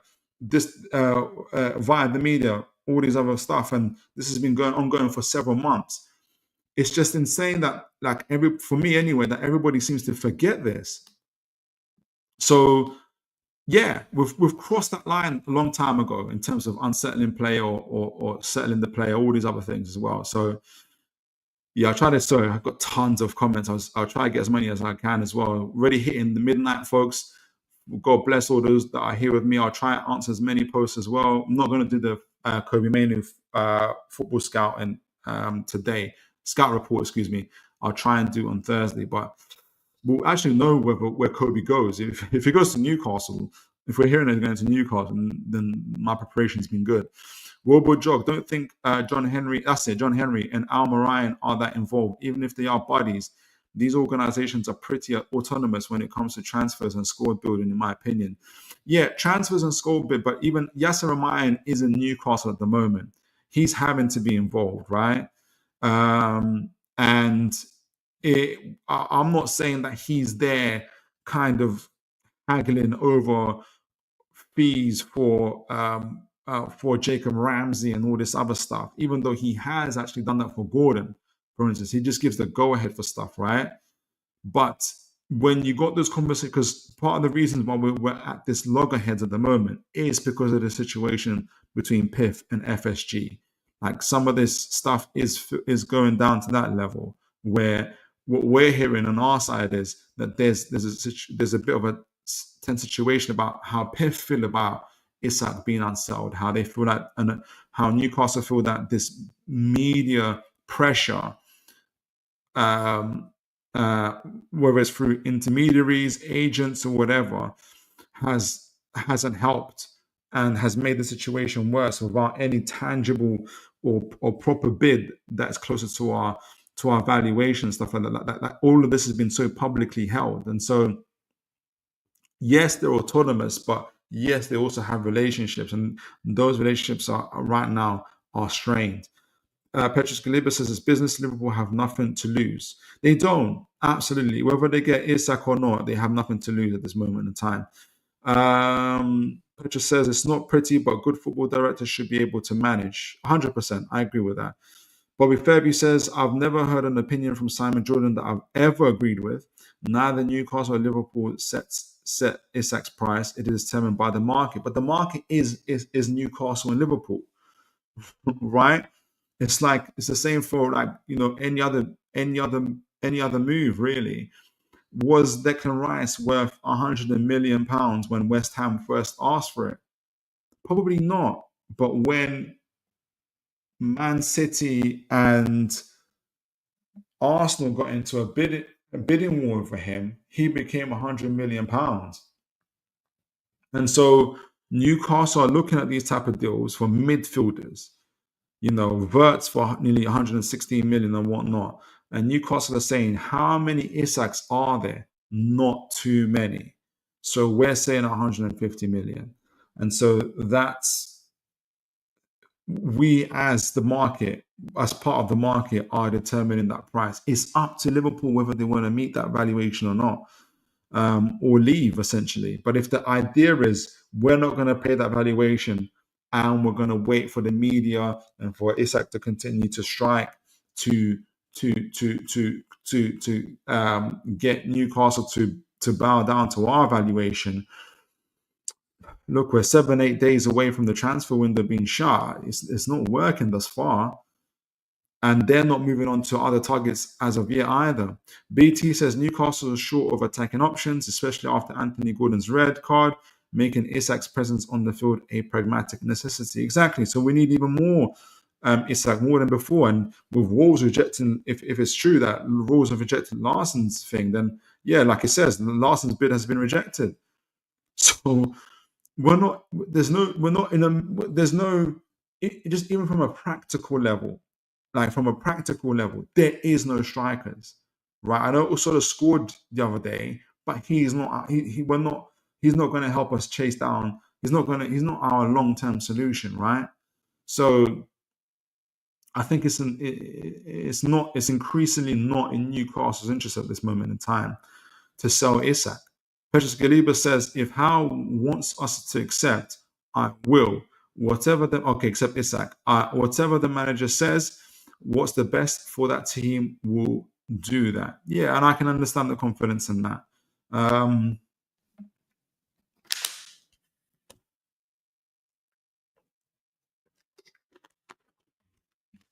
can understand where you're coming from with that. Bobby Fairview, let's figure out the voting. It would be great if we can get the chat involved in the predicting the EPL table when the window closes. Yeah, absolutely.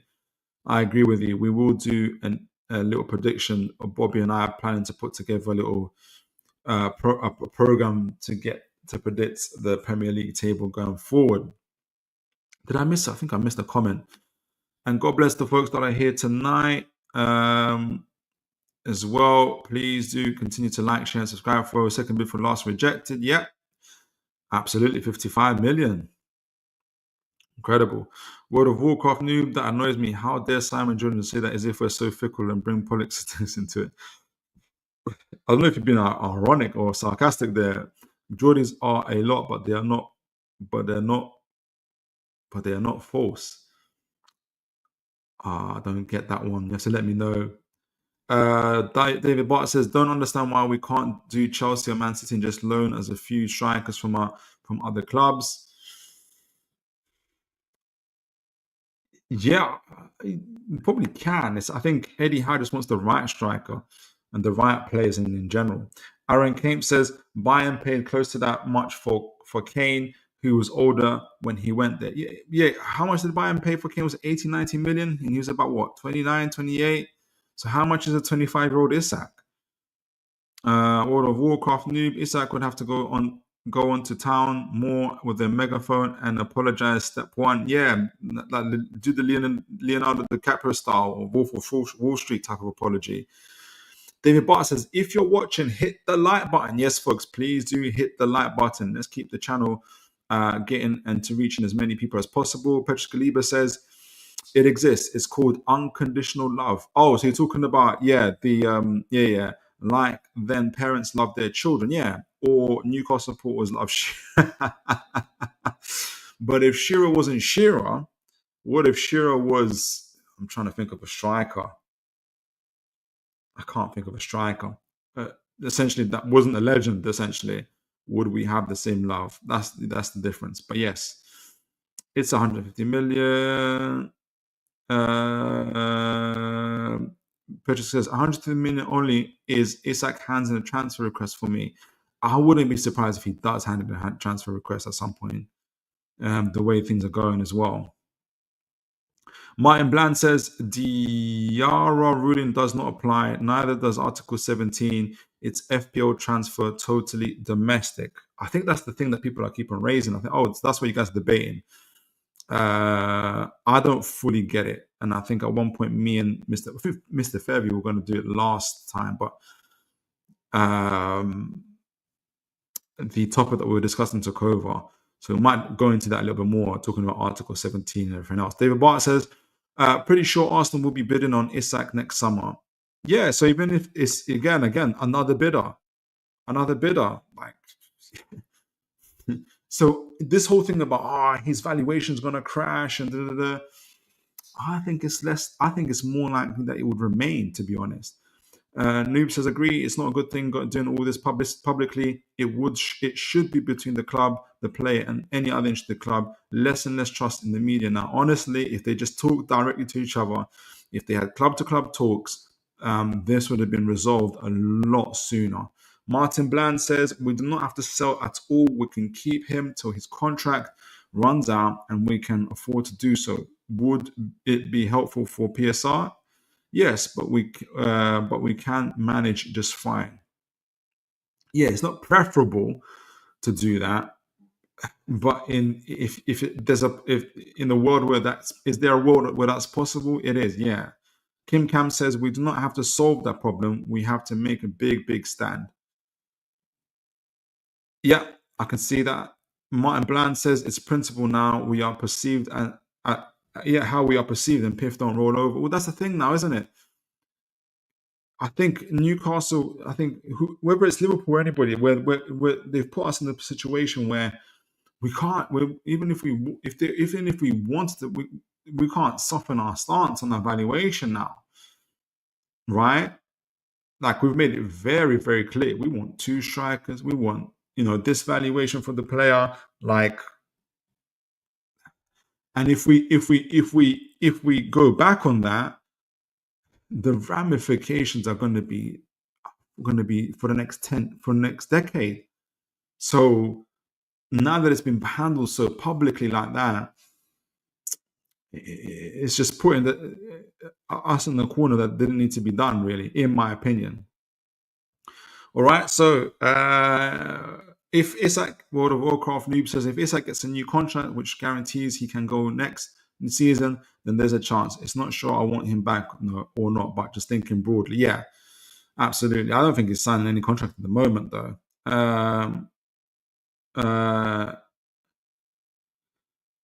Aaron Kane says 55 million bid rejected for Larson here. Hoping 60 million seals it. Well, when I was watching the Wolves game, I'm hearing 70 million. It's just getting high each and every time. Adrian Pickett says the point of the 150 price tag is precisely to be prohibitive. NUFC don't want to sell, hence Isak's shenanigans. Yes, it was designed to be prohibitive. I don't disagree with that. Absolutely. I think it was also designed. But it's also backed by the fact that he's still got 3 years left. It's backed by the fact that we, just in the practical terms, we need strikers. I think, had we got Ekatike, that price tag would have looked a lot lower. I would not have been surprised if we let Isak go if we got Ekatike, I would not have been surprised if Newcastle let Isak go for 120, 125 million. I would not be surprised. And I think it would have been an easier pill to swallow in that circumstance, in my opinion. God bless you, Cash. Good to see you. I think you said earlier, free Isak as well, 110 million. You said 110 million again. Do elaborate that and let us know. God bless you, Cash as well. Subbed and liked. Fantastic, phenomenal, great to have you on our show as well. And for subbing, and you see, folks, when you do like, share, subscribe, the show goes out to more people, even opposition fans as well. Great to have you guys on the show. Prince of Zamunda says, do you genuinely believe Isak is not getting sold? Do you genuinely believe that Isak is not getting sold? It sounds like I feel like there's an implication there. Like the implication is, are you delusional in thinking that Isak isn't getting sold? So there's a number of possibilities. Can he be sold? Absolutely. Can he stay? Absolutely. We know this because Newcastle made a statement about it, which is, we have given the conditions for Isak to be sold, which is that we need 2 strikers and we need our valuation to be met. Now, the reported valuation is 150 million. I would imagine, reading between the lines, if Newcastle were to get the 2 strikers that they want and they're happy with, that they would be prepared to go slightly lower than that valuation. But then obviously, for obvious reasons, they're not saying what that is. So do I genuinely believe that Isak is not getting sold?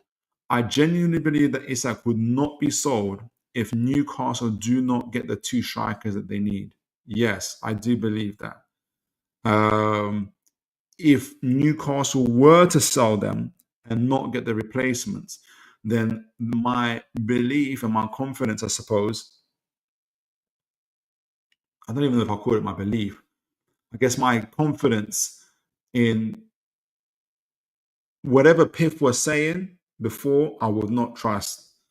It would take a very, very long time for Piff to regain my trust in doing that. So, yeah, I think it's a possibility that he could stay, and I think it's a possibility that he would go. But there are conditions to that. So, yeah, but let me know, Prince, do you think he's going to stay? Do you think he's going to go? Like, let me know what are you implying? Do you think we're delusional for even considering that he might stay? Let us know. Agent, okay, so Martin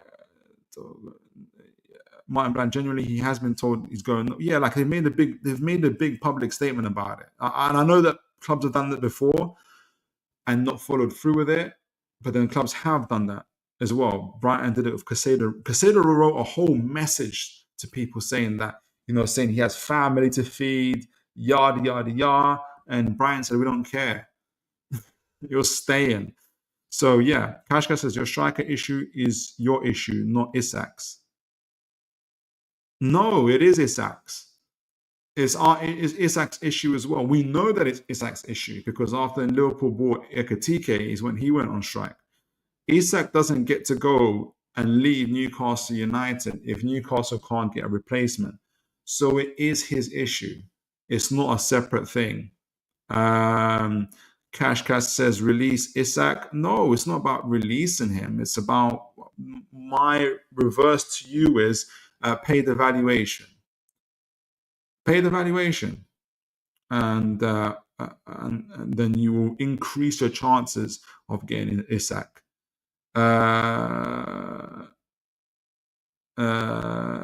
Cashcast doesn't want to be with you. Suarez didn't want to be with you. You still kept him after he gave a transfer request, and you were right to do so. And he had a phenomenal season with you that time as well. It's not right. It's absolutely right. Newcastle are within their rights, their contractual obligation with Isak. They're absolutely within their rights. Martin Bland says, we don't care. He works for us. He does his job or face the consequences. Yeah, Cash wants the 110 million. Wants to give us 110 million. It's been described as a derisory offer. Newcastle, within 15 minutes, I think, rejected that offer. It's not a good look. David Barter says, if Isak played last night, we would have smashed them. Cash says Isak will never play for you again. We'll see. I think if he stays, if the valuation isn't met, if we don't get the 2 strikers, and Isak stays, I think he's more likely to play than not.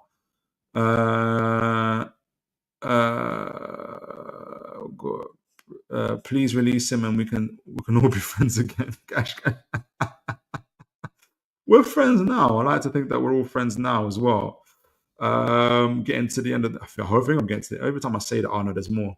So we'll read a few more chats as well before we close up. You guys have been absolutely phenomenal in your engagement, by the way. I'm enjoying this. Oh, my camera's gone off again, which is not a surprise. Let's see where we go from here. All right, so I think it's Aaron. Is it Aaron? Yeah, Aaron says, a bit desperate, aren't you? Okay, you guys talking amongst yourselves there. World of Warcraft Noob says, almost everyone agreed Isak was or is the top striker in the Premier League, if not Europe or the world. I don't think he is a top striker in the world or Europe. And he hasn't earned that yet. I think Haaland is. And we know how much Haaland is worth. Kashka says, hopefully we will have him in 24 hours' time. Why 24 hours? What's going to happen in 24 hours' time? Are Newcastle going to get 2 strikers in 24 hours' time? If that's the case, then there's a possibility that could happen. Martin Bland says, again, the Diarra thing does not apply. Oh, okay. I think I've read that one.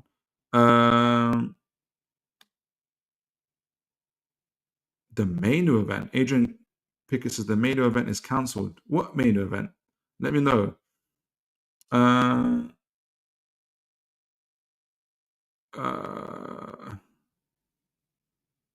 Let's see. World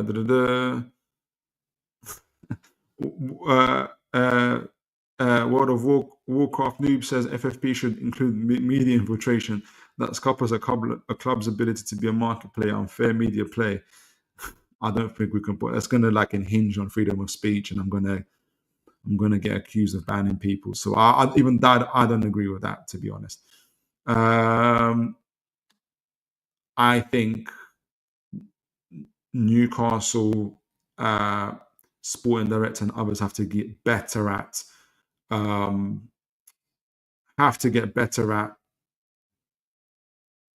dealing with the media themselves, in my opinion.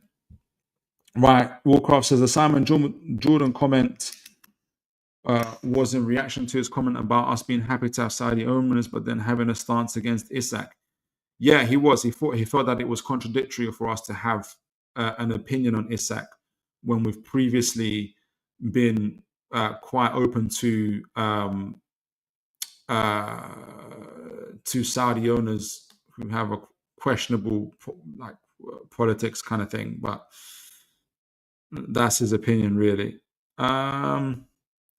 Couple more comments and we'll conclude the show as well. Been absolutely massive show tonight as well. Have I missed anything? All right, I think we got to the end of it. Guys, absolutely mammoth show. Over 2 hours with you folks. Been absolutely beautiful. We did a match review for the Liverpool game. Again, congratulations to Liverpool on their victory. Although, and again, we've had Liverpool fans like Smokey coming on and saying Newcastle deserved to win. We played absolutely valiantly and gallantly, and we with 10 men and all and everything else like that. We worked hard, we pressed, we created more chances, we did all those things, but we were just unfortunately unlucky in the end. Some outstanding performances from Bruno G, especially Gordon before he got sent off, and some players that need to work on their performances like Pope. I would be in favour of Ramsdale taking over at some point soon as well. So we'll see how that goes. Then we went into the Isak reintegration. A lot of mixed feelings about that as well. I've got to learn to do this selection because I would have loved to see what people feel like about his reintegration. I think what I'm getting from the comments is that we don't like what he's done, but I think we're open to reintegrating him at some point as well. But for Newcastle to even sell Isak, if that was to happen, is that there's a number of conditions that have to be met. It's a very practical thing I think for both clubs, for Liverpool and for Newcastle, if that move was to happen, rather than a media and emotional thing. But at the moment, the fact that for me, even with the whole PIF delegation, everybody else coming to Isak's home, that being so public from both sides, I do think that some of that, for instance, someone from Newcastle delegation leaked that information to Luke Edwards. I do think Isak's agent and others have leaked their information to Fabrizio. And now we've started this narrative. Again, not even now, but like in terms of Newcastle, I've gone back to go this trying to fight this narrative war with the agent right now as well, which I understand, but at the same time, like how we're doing it now, having this conversation, Simon Jordan said it. It's all too little, too late in terms of the transfer window, and it's not helpful to get the deal over the line. I think both clubs and the agent and Isak are all culpable in different ways. People can debate as to who's more culpable than the other, as to if this deal doesn't go through, why it hasn't gone through. I think with better communication, it could have gone through with less media stuff. Like if it was out of the media, I think Isak would have been a Liverpool player 4 or 5 weeks ago. Very likely Newcastle would have probably had a Ekitike playing for them, or a good striker, good player of that in that realm as well. So unfortunately, we haven't had that. But also big up to all the continuous members that continue to come to the show. Adrian, Aaron Kane, all the members that continue to come to the show. God bless you folks. But also big up to Kaz and to Never Have Found. God bless you folks, and to all the guys that raided, and the majority of you guys stayed as well, and you've subbed and you've liked and you've subscribed and you've engaged and you've been mad respectful folks. So God bless you guys for that. You've been absolutely phenomenal. As always, folks, make sure you look after each other, and whatever you're doing, take care of each other, and God bless, folks.